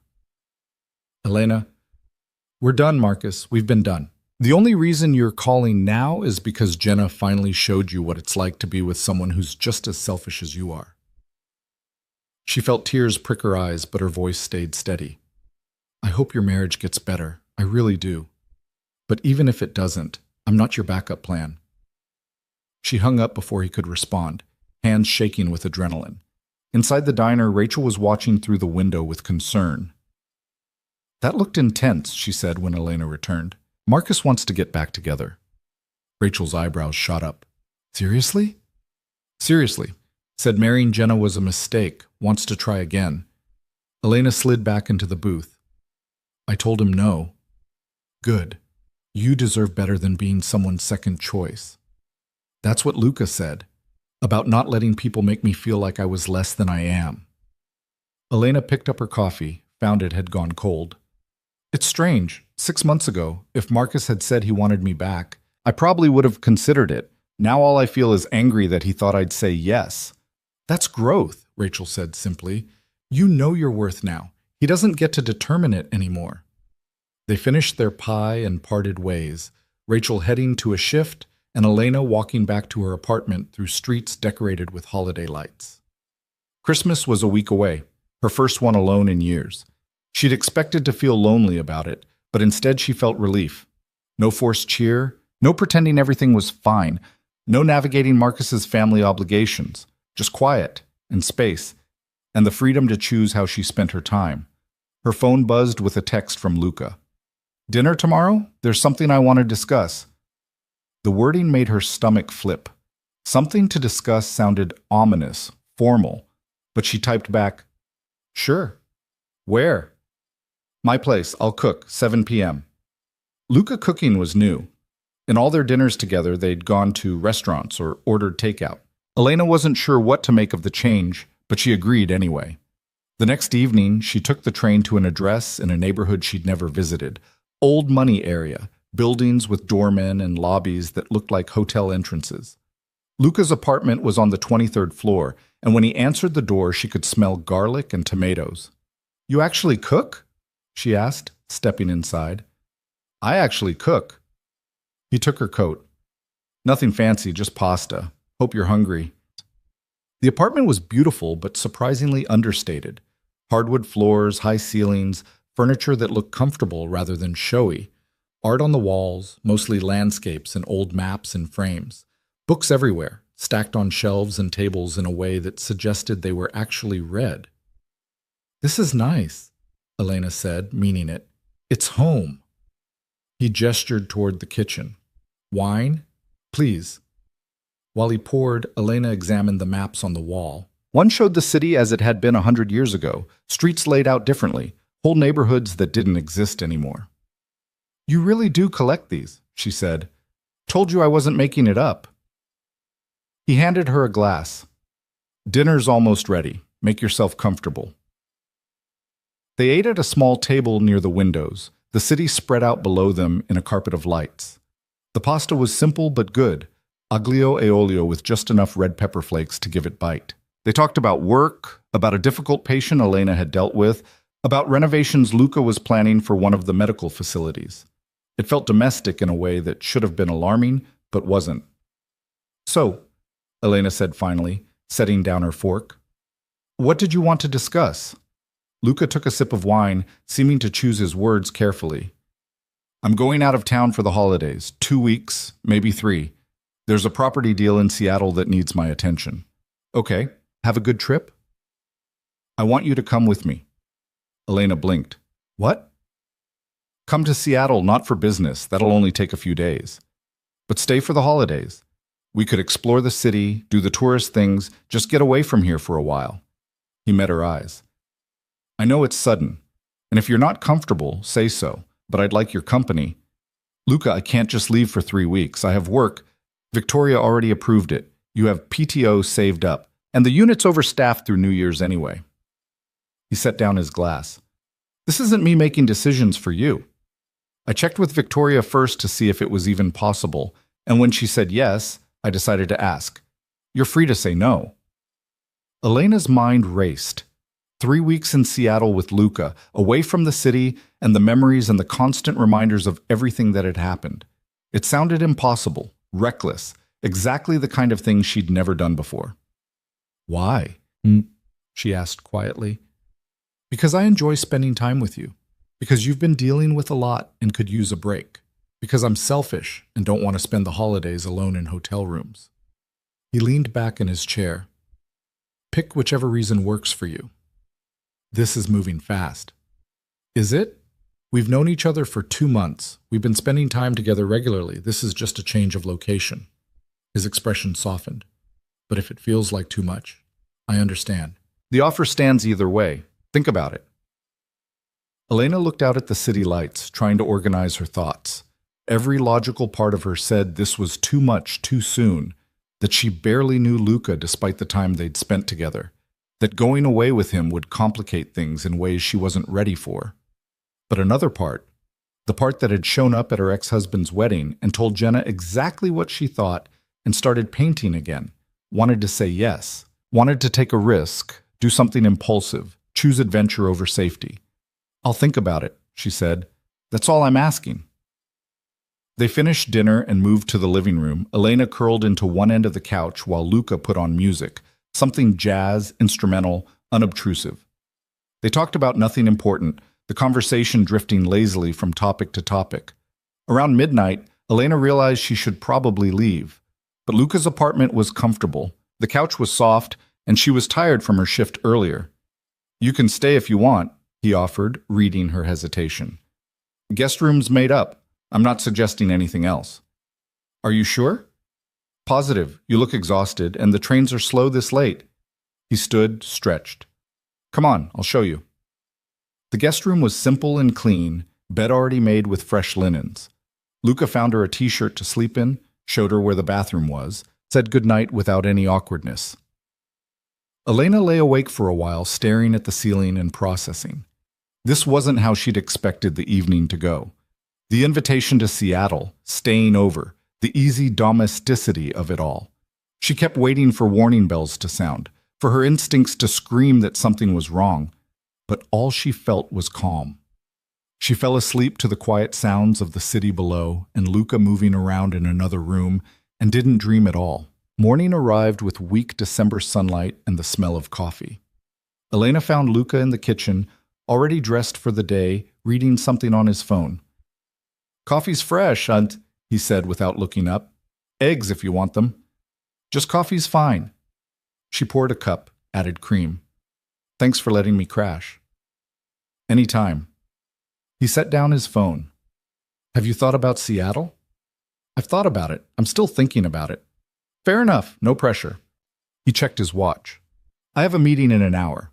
You're welcome to stay as long as you want. Just pull the door closed when you leave.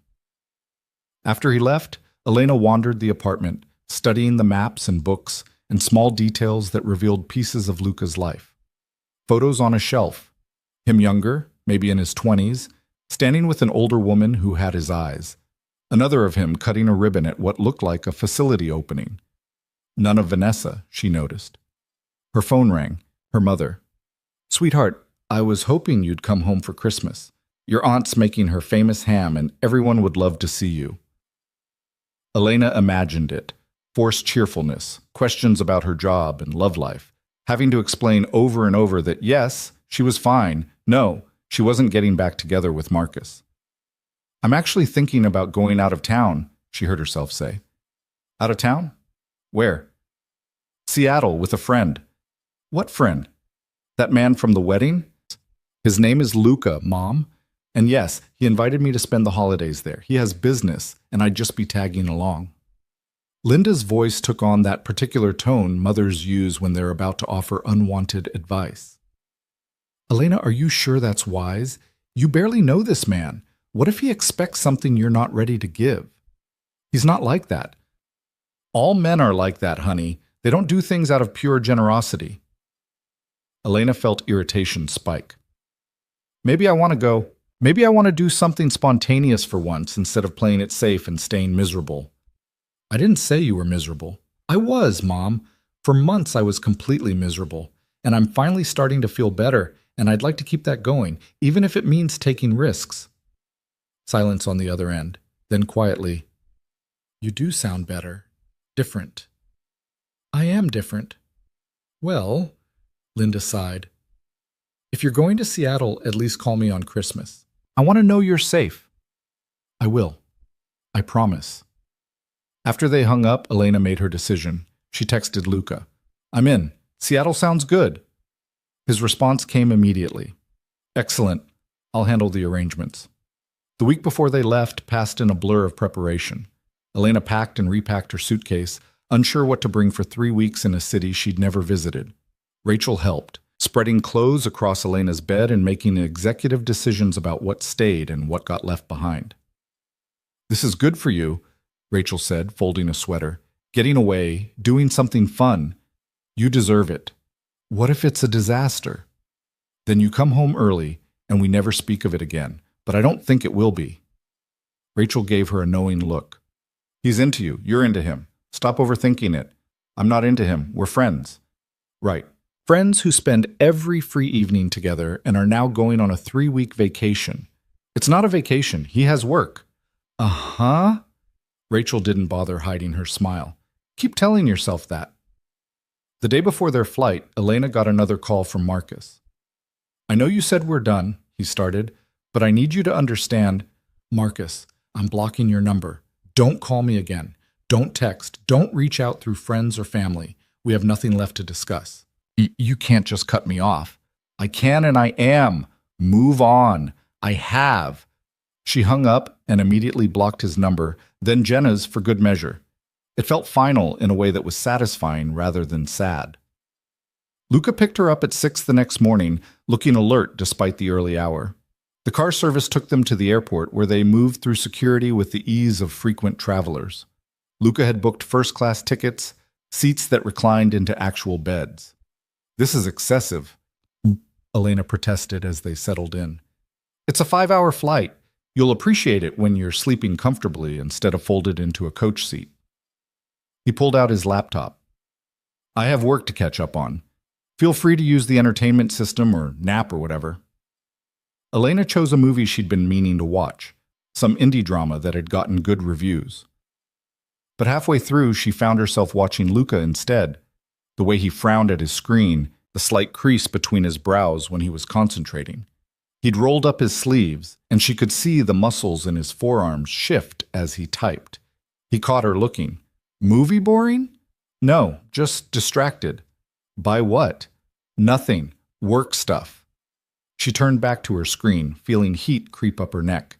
They landed in Seattle to gray skies and drizzle, the city shrouded in typical Pacific Northwest weather.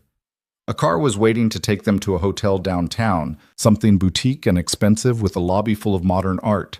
"We have adjoining rooms," Luca explained as they checked in. "Separate spaces, but a connecting door if you need anything." Her room was beautiful. Floor-to-ceiling windows overlooking the water, a bed that looked like it cost more than her monthly rent, a bathroom with a soaking tub and fancy toiletries. Elena dropped her suitcase and stood at the window, watching ferries cross the Sound. A knock on the connecting door. She opened it to find Luca standing there, tie loosened, looking tired. "Dinner?" he asked. "Or are you too jet-lagged?" "Dinner sounds good." They found a seafood place near the waterfront, the kind of local spot that tourists rarely discovered. The fish was fresh, the atmosphere casual, and they ate while rain pattered against the windows. "What's the business you need to handle?" Elena asked between bites of halibut. "Property acquisition. There's a struggling medical facility I'm considering buying and renovating. Meetings with owners, lawyers, city planners. Should take 3, maybe 4 days. And then? Then we have 2.5 weeks to explore." He grinned. "I have a list. Pike Place Market, the Space Needle, all the touristy things, plus some hiking if the weather clears. There's a restaurant I want to try that supposedly has the best oysters on the West Coast." "You really planned this out." "I like having a plan, but we can deviate if you want. This is your vacation too." Elena realized she hadn't taken a real vacation in years. She and Marcus had traveled occasionally, but it was always to visit his family or attend work conferences, never just for the sake of going somewhere new. I don't even know what I want to do, she admitted. Then we'll figure it out as we go. The next few days, Luca disappeared into meetings while Elena explored on her own. She wandered through Pike Place Market, watching fishmongers throw salmon and vendors sell bouquets of flowers. She took the ferry to Bainbridge Island, spent an afternoon in bookstores and coffee shops. She bought watercolor paper and paints from an art supply store, and spent an evening in her hotel room painting the view from her window. It felt like breathing for the first time in months. Luca's meetings wrapped up faster than expected, and by the fourth day, he was free. They spent a morning at the Space Needle, looking out over the city and mountains beyond. They ate their way through the International District, trying dim sum and Vietnamese pho and Japanese ramen. They drove up to Mount Rainier, hiked a trail that was more challenging than Elena expected, came back exhausted and satisfied. "This is nice," Elena said one evening. They were sitting in a small jazz club, listening to a trio play standards while nursing expensive whiskey, being away from everything. "It is," Luca agreed. "No ex-wives showing up at galleries. No phone calls from people who should know better. Marcus called me again before we left. Wanted to explain why I should give him another chance." Luca's expression hardened. "What did you say?" "I blocked his number. Told him we were done and to stop contacting me." She swirled the whiskey in her glass. It felt good. Final. "Good." He was quiet for a moment. "You know, when Vanessa left, I spent months hoping she'd realize her mistake and come back. I would have taken her back in a heartbeat, despite everything. It took me a long time to understand that wanting someone back and them actually being good for you are two different things. When did you figure it out?" "When I saw her with her new husband at a charity event. She looked miserable, and instead of feeling vindicated, I just felt sad. Sad that we'd wasted so much time on something that was never going to work. That's when I knew I was over it." "Do you think you'll get married again?" He considered the question. "Maybe, if I found someone who actually wanted to build something real instead of just enjoying the benefits of what I'd already built. Someone who saw me as more than a bank account or a status symbol." "That seems like a low bar." "You'd be surprised how many people can't clear it." He met her eyes. "What about you? Marriage again?" "I don't know. The idea terrifies me after Marcus. But I also don't want to let what he did ruin the possibility of something good with someone else." She set down her glass. "I guess I'll know when I find someone worth the risk." Something shifted in the air between them, a charge that hadn't been there before. Luca looked like he wanted to say something, but the moment passed as the trio launched into a new song. They walked back to the hotel through rain that had turned to mist, the streets reflecting neon and headlights. In the elevator, Elena was hyper-aware of the small space, the way Luca's presence seemed to fill it. At her door, he paused. "Tomorrow, there's a Christmas market in the square. Want to check it out?" "Yeah, that sounds good." "Good night, Elena." "Good night." She watched him disappear into his own room, then closed her door and leaned against it. Her heart was racing, and she wasn't entirely sure why. They were just friends. This was just a trip, nothing more complicated than that. But as she got ready for bed, she couldn't stop thinking about the way he'd looked at her in the jazz club, like she was something more than just a person he was helping, like she mattered in a way that went beyond friendship. The thought should have scared her. Instead, it felt like possibility. The Christmas market sprawled across the downtown square in a maze of wooden stalls selling handmade ornaments, roasted chestnuts, and mulled wine that steamed in the cold air. Elena and Luca wandered through the crowds, their breath visible in small clouds, shoulders bumping occasionally as they navigated the press of holiday shoppers. "This is overwhelming," Elena said, stopping in front of a stall selling hand-blown glass ornaments. Each one caught the light differently, throwing tiny rainbows across the wooden counter. "In a good way or bad way?" Luca asked. "Good, I think." She picked up a blue ornament, watching it catch the winter sun. "I haven't done Christmas shopping in years. Marcus always handled it, bought gifts for his family, signed my name on the cards. I just showed up and smiled. That sounds depressing." "It was efficient." She set the ornament down carefully. "But yeah, also depressing." Luca bought the blue ornament when she wasn't looking, along with a green one for himself. He didn't mention it until later when they were sitting on a bench eating pretzels and watching street performers juggle fire. What are those for? Elena asked, noticing the small bag he was carrying. Ornaments, one for you, one for me. So we remember this. This specifically? The market? All of it. Seattle, the trip, this moment right here eating overpriced pretzels. He pulled out the blue ornament, handed it to her. You seem to like it. Elena held it carefully, the glass cool and smooth in her palm. Thank you. You're welcome.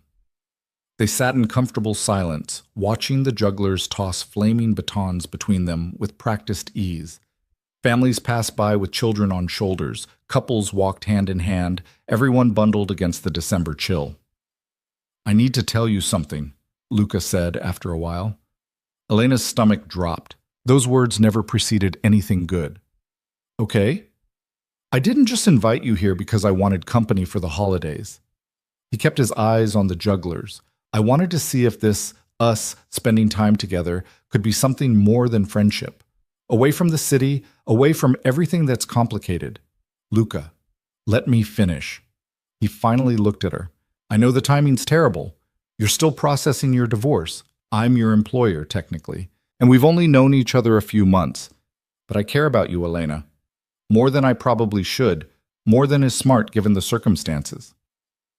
Elena's heart hammered. I don't know what to say. You don't have to say anything right now. I just needed to be honest about what this trip means to me. What you mean to me. He stood, offered his hand. Come on, it's getting cold. Let's head back. They walked to the hotel in silence, Elena's mind racing. Part of her had suspected his feelings ran deeper than friendship, but hearing it stated plainly was different. It made it real, undeniable, something she had to actually respond to. In the elevator, she finally spoke. I care about you too. You know that, right? I hoped. But I'm scared. Of making another mistake, of trusting the wrong person again, of... She struggled for words. Of losing myself in someone else the way I did with Marcus. I would never ask you to do that. You say that now, but relationships change people. They change dynamics, and I just got myself back. I don't want to risk losing that again. The elevator doors opened. Luca held them, letting her exit first. At her room, he paused. I'm not Marcus, he said quietly. I'm not perfect. Far from it. But I see you as an equal, Elena. Someone with her own life, her own goals, her own identity. That's part of what I care about. I don't want to diminish that. I want to support it. How do I know for sure? You don't. That's what trust is. Choosing to believe someone even when you can't be certain. He touched her cheek gently. Think about it. We still have 2 weeks here. No pressure, no expectations. Just think about what you want. He went to his room before she could respond, leaving Elena standing in the hallway holding a glass ornament and a head full of confusion. She didn't sleep well that night. Every time she closed her eyes, her mind presented arguments for and against getting involved with Luca. The pro column was long. He was kind, successful, supportive, understood what she'd been through. The con column was shorter but weightier. He was her boss's boss. She was still healing. It was too soon. What if it ended badly and she lost everything she'd rebuilt? By morning, she was exhausted and no closer to an answer. Luca knocked on the connecting door around 9, looking like he'd slept fine. There's a place near the waterfront that does good breakfast. You interested? Yeah, give me 10 minutes. They didn't talk about his confession over eggs and coffee. Instead, they fell back into the easy conversation that had characterized their friendship, discussing their plans for the day, debating whether the forecast rain would actually materialize, arguing good-naturedly about whether Die Hard qualified as a Christmas movie. It felt normal, comfortable, like nothing had changed, except everything had changed, and they both knew it. They spent Christmas Eve walking through a neighborhood famous for its light displays, houses decorated with thousands of bulbs in elaborate patterns. It was tacky and beautiful at the same time, and Elena found herself laughing at the more outrageous displays. A house done entirely in purple, another with a light-up nativity scene featuring inflatable characters. My dad would have loved this, she said without thinking. He was big on Christmas lights, used to drive us around for hours looking at displays when I was a kid. When did he pass? Luca asked gently. 4 years ago. Heart attack, very sudden. He was only 62. She stopped in front of a house covered in blue and white lights, icicles dripping from every surface. Marcus was good about it, actually, during the funeral, the weeks after. It was one of the few times I felt like he really saw me. I'm sorry you lost him. Me too. She pulled her coat tighter. I think he would have liked you. He always said I needed someone who challenged me instead of just agreeing with everything I said. Did Marcus agree with everything you said? Pretty much. I thought that meant we were compatible. Turned out it just meant he didn't care enough to have opinions. She started walking again. What about your parents? Are they still around? My mother is. She lives in Italy, remarried to someone who makes her happy. We talk every few weeks. He pointed to a particularly elaborate display featuring animatronic reindeer. My father died when I was 16. Car accident. I'm sorry. It was a long time ago, but it shaped a lot of who I became. Had to grow up fast, take responsibility, build something stable because everything felt unstable. He glanced at her. Maybe that's why I recognize it in you. That need to build something solid after everything falls apart. They walked back to the hotel as light rain began to fall, the kind of mist that Seattle was famous for. In the lobby, decorated with a massive Christmas tree and garlands, Luca paused. I have something for you, a Christmas gift, but you have to promise not to make it weird. How can I promise that when I don't know what it is? Fair point. He pulled a small wrapped box from his coat pocket. Just open it. Inside was a set of professional-grade watercolor paints, the kind Elena had admired in art stores but never bought because they seemed too expensive, too serious for someone who just painted as a hobby. Luca, this is too much. It's not. You mentioned wanting to paint more. These will help you do that better. He looked almost nervous. If you don't like them, I love them. And she did, genuinely.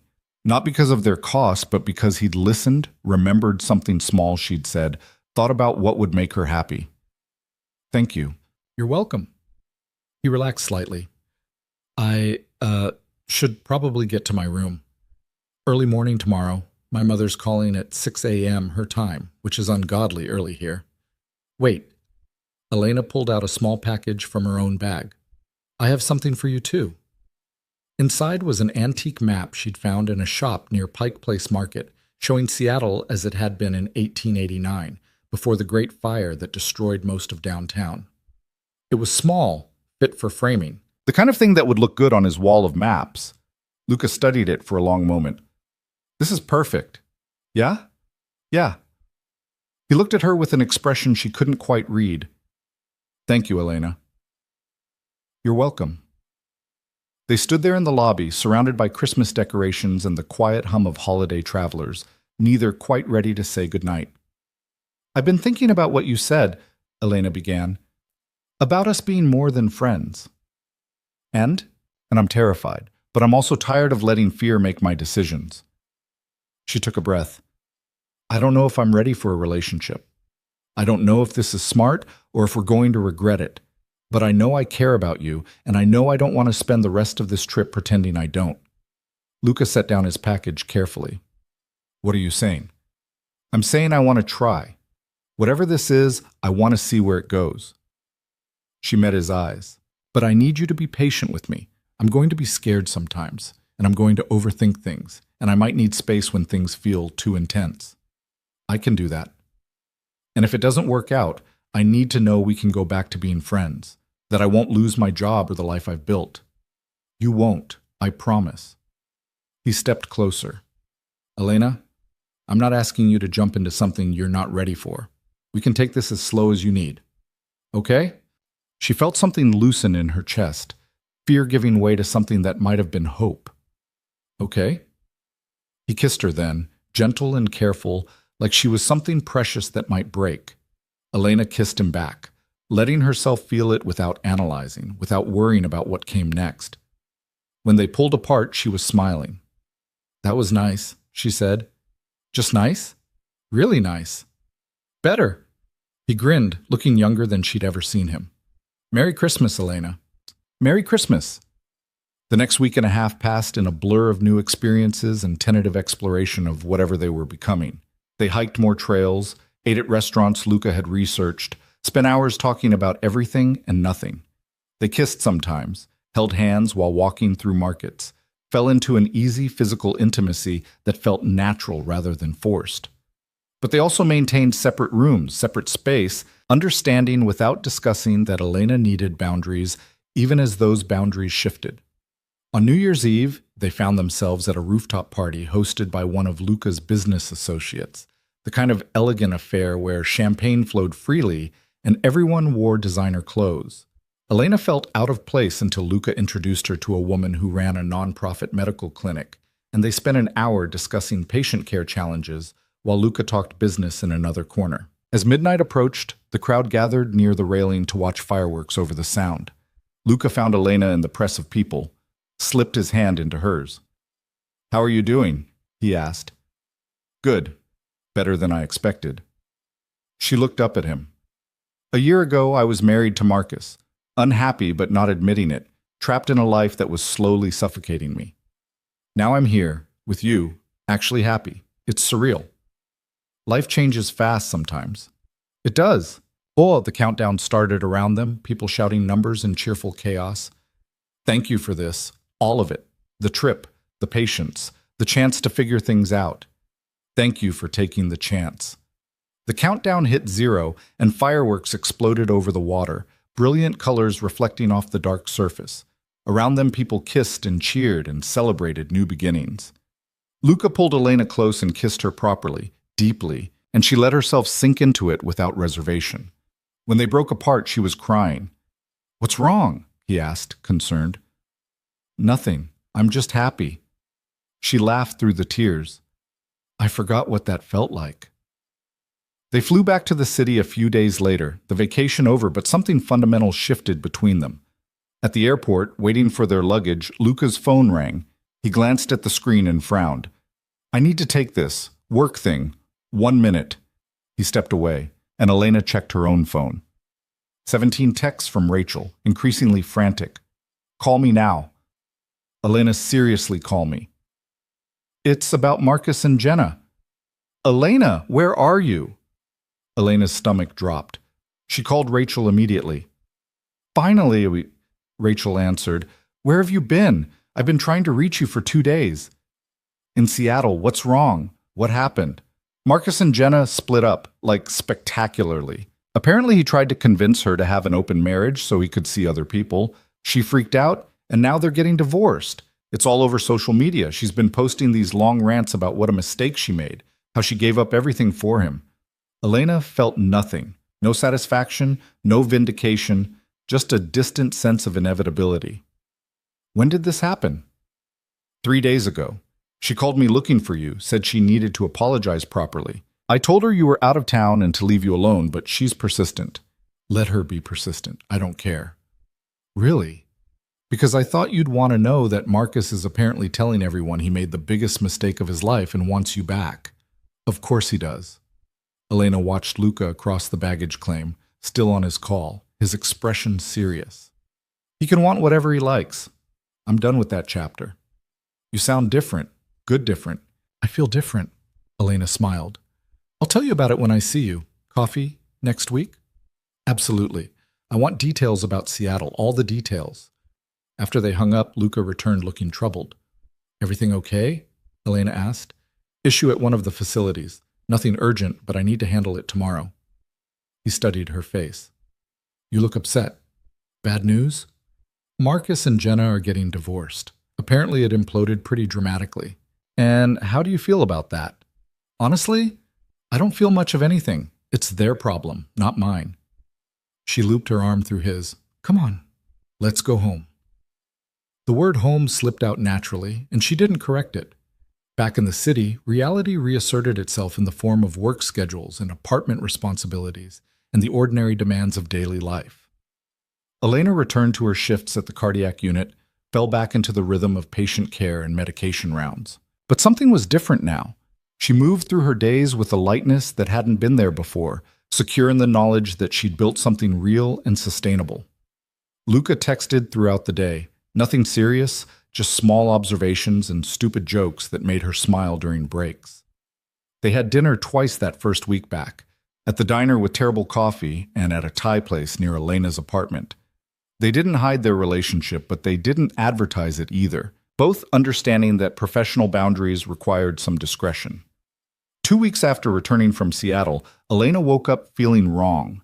Nauseous, exhausted in a way that sleep didn't fix, her body strange and unfamiliar. She chalked it up to a virus, took some ibuprofen, and went to work anyway. The nausea got worse over the next few days. By the end of the week, Rachel pulled her aside during a shift. "You look terrible," she said bluntly. "When's the last time you actually felt good?" "I don't know, few weeks?" Elena pressed a hand to her stomach.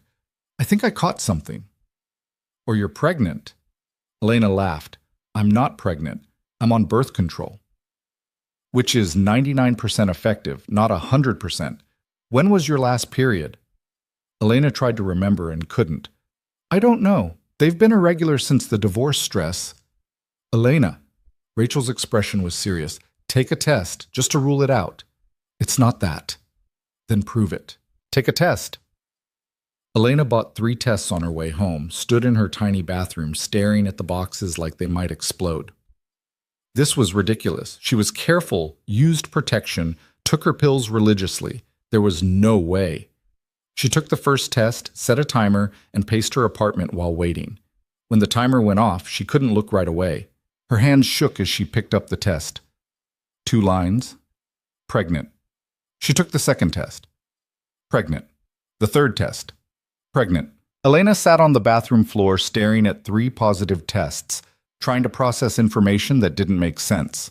She was 32, divorced, barely 6 months into rebuilding her life. She couldn't be pregnant. This wasn't part of the plan. But the test didn't care about her plan. She called Rachel, who came over immediately with Chinese food and a bottle of wine she couldn't drink. "Okay," Rachel said, sitting cross-legged on Elena's floor. "Let's think through this logically. What do you want to do?" "I don't know." Elena's voice sounded hollow. "I wasn't supposed to have kids with Marcus because the timing was never right.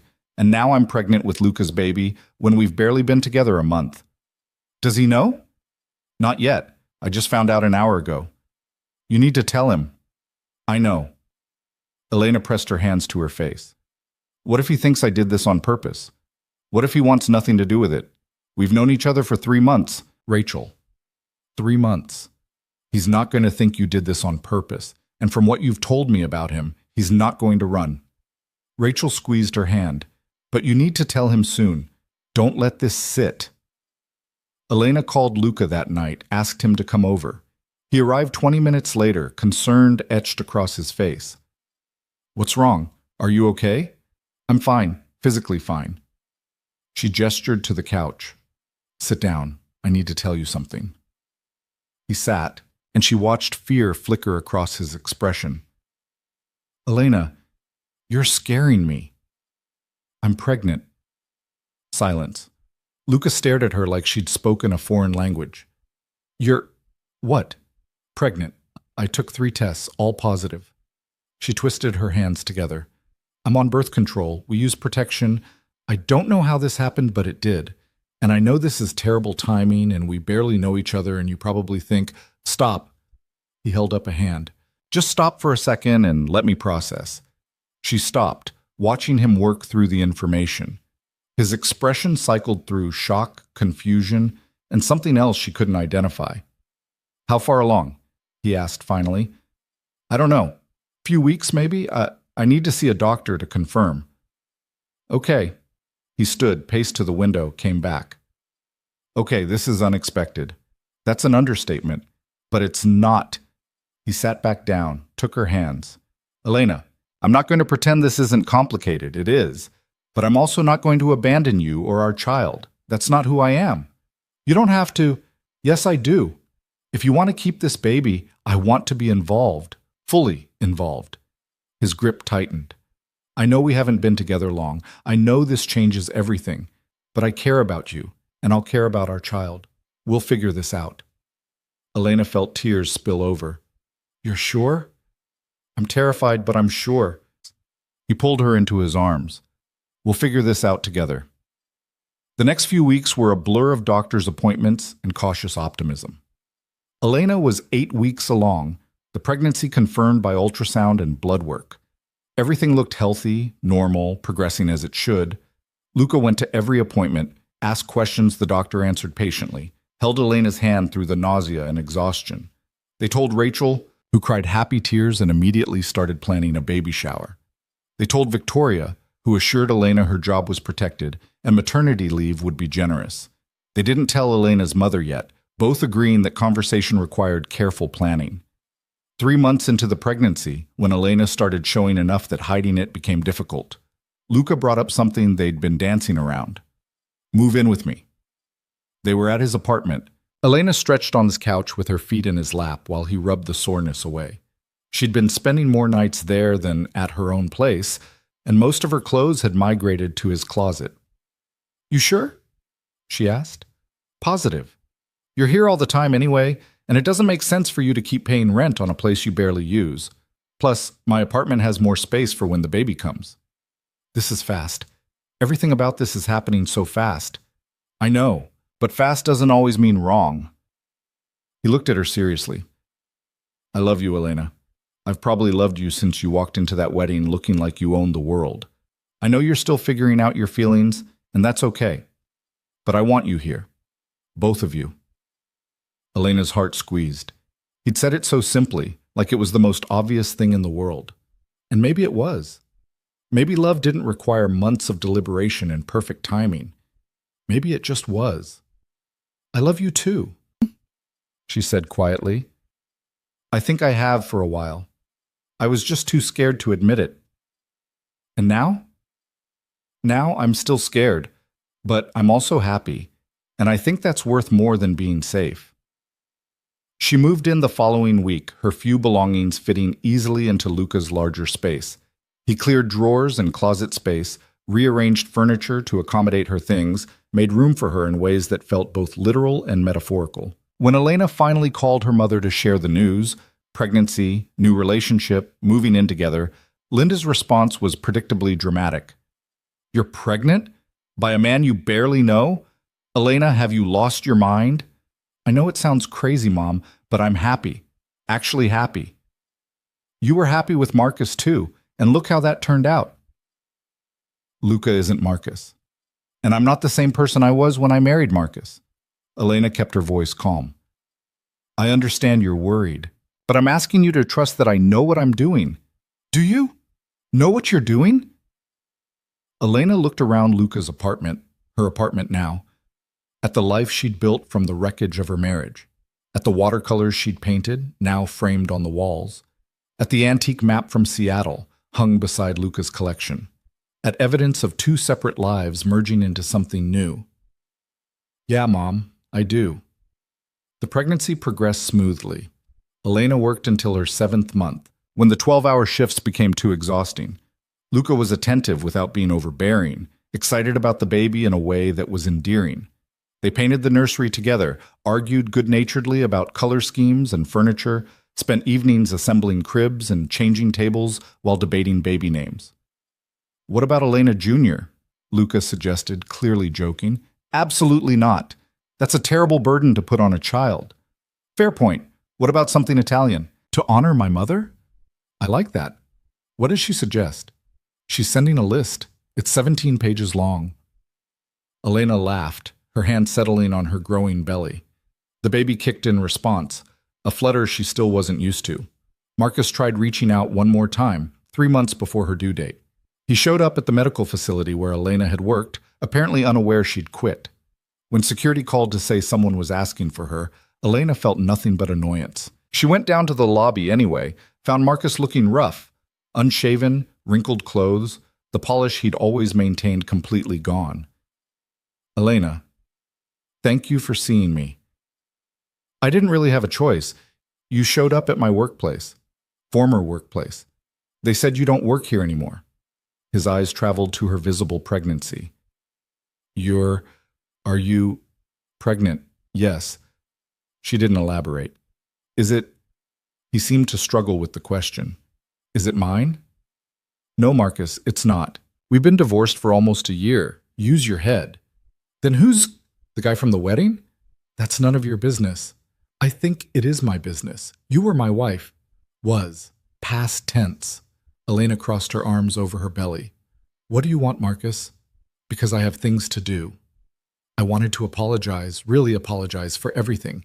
I was selfish and stupid, and I threw away something good for something that turned out to be worthless. Okay, apology noted. That's it? Just okay? What do you want me to say? That I forgive you? That we can be friends? She shook her head. I don't forgive you, Marcus. What you did was unforgivable. But I've moved on. I have a life now that doesn't include you, and I'm happy.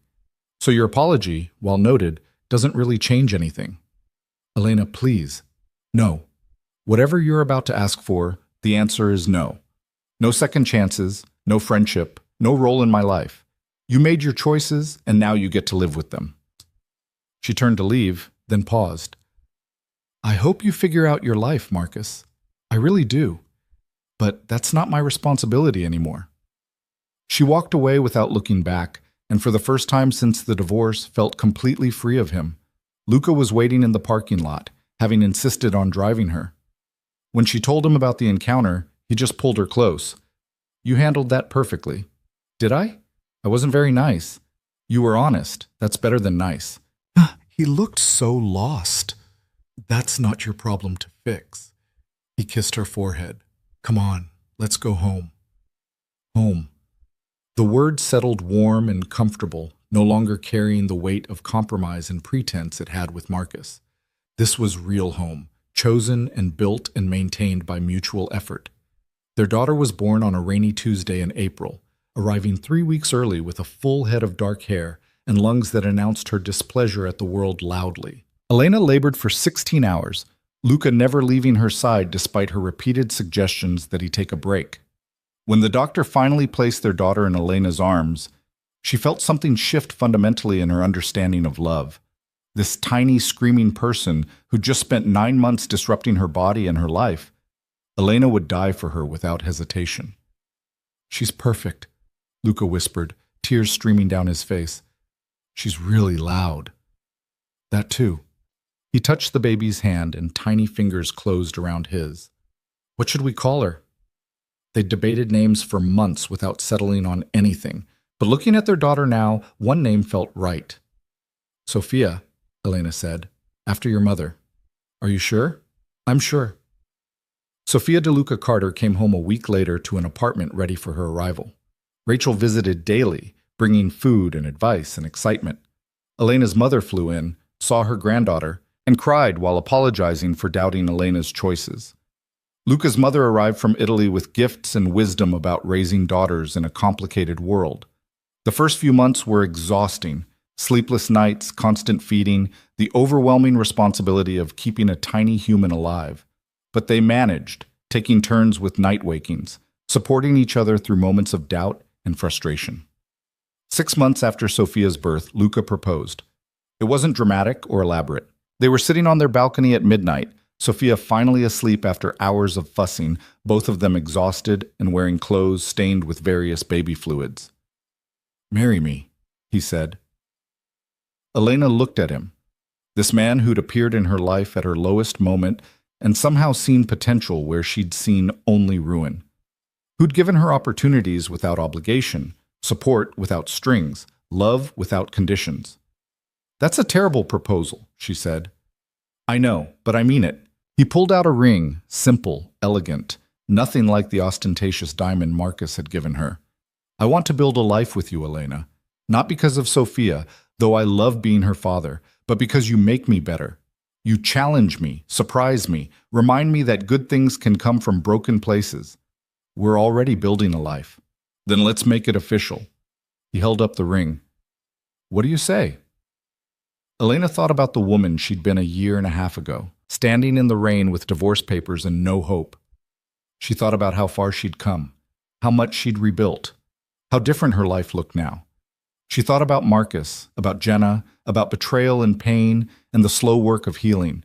And she thought about Luca, about second chances, about choosing love even when it was terrifying. Yes, she said, but I want a long engagement, at least a year. I'm not rushing into marriage again. Deal. He slipped the ring on her finger, kissed her thoroughly. I'd wait forever if that's what you needed. They married 18 months later in a small ceremony at the Grove Estate, the venue where Elena had first appeared at Marcus's wedding. This time, she walked down the aisle holding Sophia's hand, the little girl toddling along in a white dress, while guests smiled and took pictures. Rachel was her maid of honor. Luca's mother cried through the entire ceremony. Elena's mother, for once, kept her opinions to herself and just looked happy. When the officiant asked if anyone objected, Elena caught Rachel's eye and they both smothered laughter, remembering the last wedding at this venue. The vows were simple, honest, promises to support and challenge and love each other through whatever came. No pretense, no performance, just two people who'd found each other in wreckage and built something solid. At the reception, dancing with Luca while Sophia played with his mother nearby, Elena felt peace settle over her.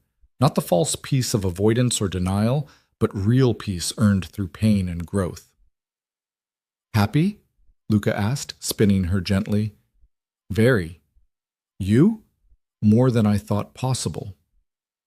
He pulled her closer. Thank you for taking a chance on me. Thank you for seeing me when I couldn't see myself.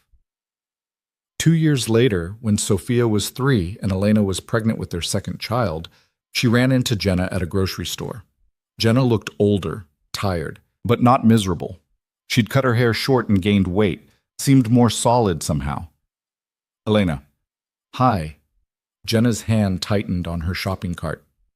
Hi, Jenna. Is this your daughter? She's beautiful. Thank you. Sophia, say hi. Sophia waved shyly from the cart, then returned her attention to the cookie Elena had given her. You look good, Jenna said. Happy. I am. You? Getting there. I'm back in school, actually. Nursing program. Thought I'd try to do something useful with my life instead of... She gestured vaguely. Well, instead of what I was doing. That's good. I'm glad. They stood awkwardly for a moment, the weight of history between them. I really am sorry, Jenna said quietly, for everything. I know I've said it before, but I mean it. What I did to you was inexcusable. Elena looked at this woman who'd once been her best friend, who'd betrayed her in the worst way, who'd helped destroy one life and inadvertently led her to a better one. I forgive you, she said, surprising herself with the truth of it. I don't forget, and we'll never be friends again, but I forgive you. That's more than I deserve. Probably, but I'm tired of carrying anger around. It's too heavy. They parted ways with awkward smiles, and Elena never saw her again. 5 years after the divorce, Elena stood in her kitchen making breakfast while Sophia helped, and 2-year-old Marco created chaos with his toys. Luca was still asleep, having been up late with work. Through the window, morning light painted everything gold. Her phone buzzed with a text from Rachel. Coffee next week? I have news. Elena smiled, typing back a quick yes. She had news too, a promotion at work, Sophia starting kindergarten, Marco's vocabulary suddenly exploding into full sentences. Life was good. Not perfect, never perfect, but solid and real and hers. She thought sometimes about the woman she'd been, standing in the courthouse letting divorce papers get soaked in rain. That woman had thought she'd lost everything. She'd been wrong. What she'd lost was a life that didn't fit, that had been slowly suffocating her without her realizing it. And what she'd gained, through pain, through risk, through choosing to believe she deserved better, was immeasurable. Sophia tugged on her sleeve. Mama, can I have more pancakes? Sure, baby. How many? 1 million? How about 3? Okay, 3 million. Elena laughed, flipping pancakes while Marco banged his spoon and shouted for juice. Behind her, she heard Luca's footsteps, felt his arms wrap around her waist, his kiss on her neck. Morning, he murmured. Morning, coffee's ready. You're a saint. I'm really not. To me, you are. It was ordinary, this moment,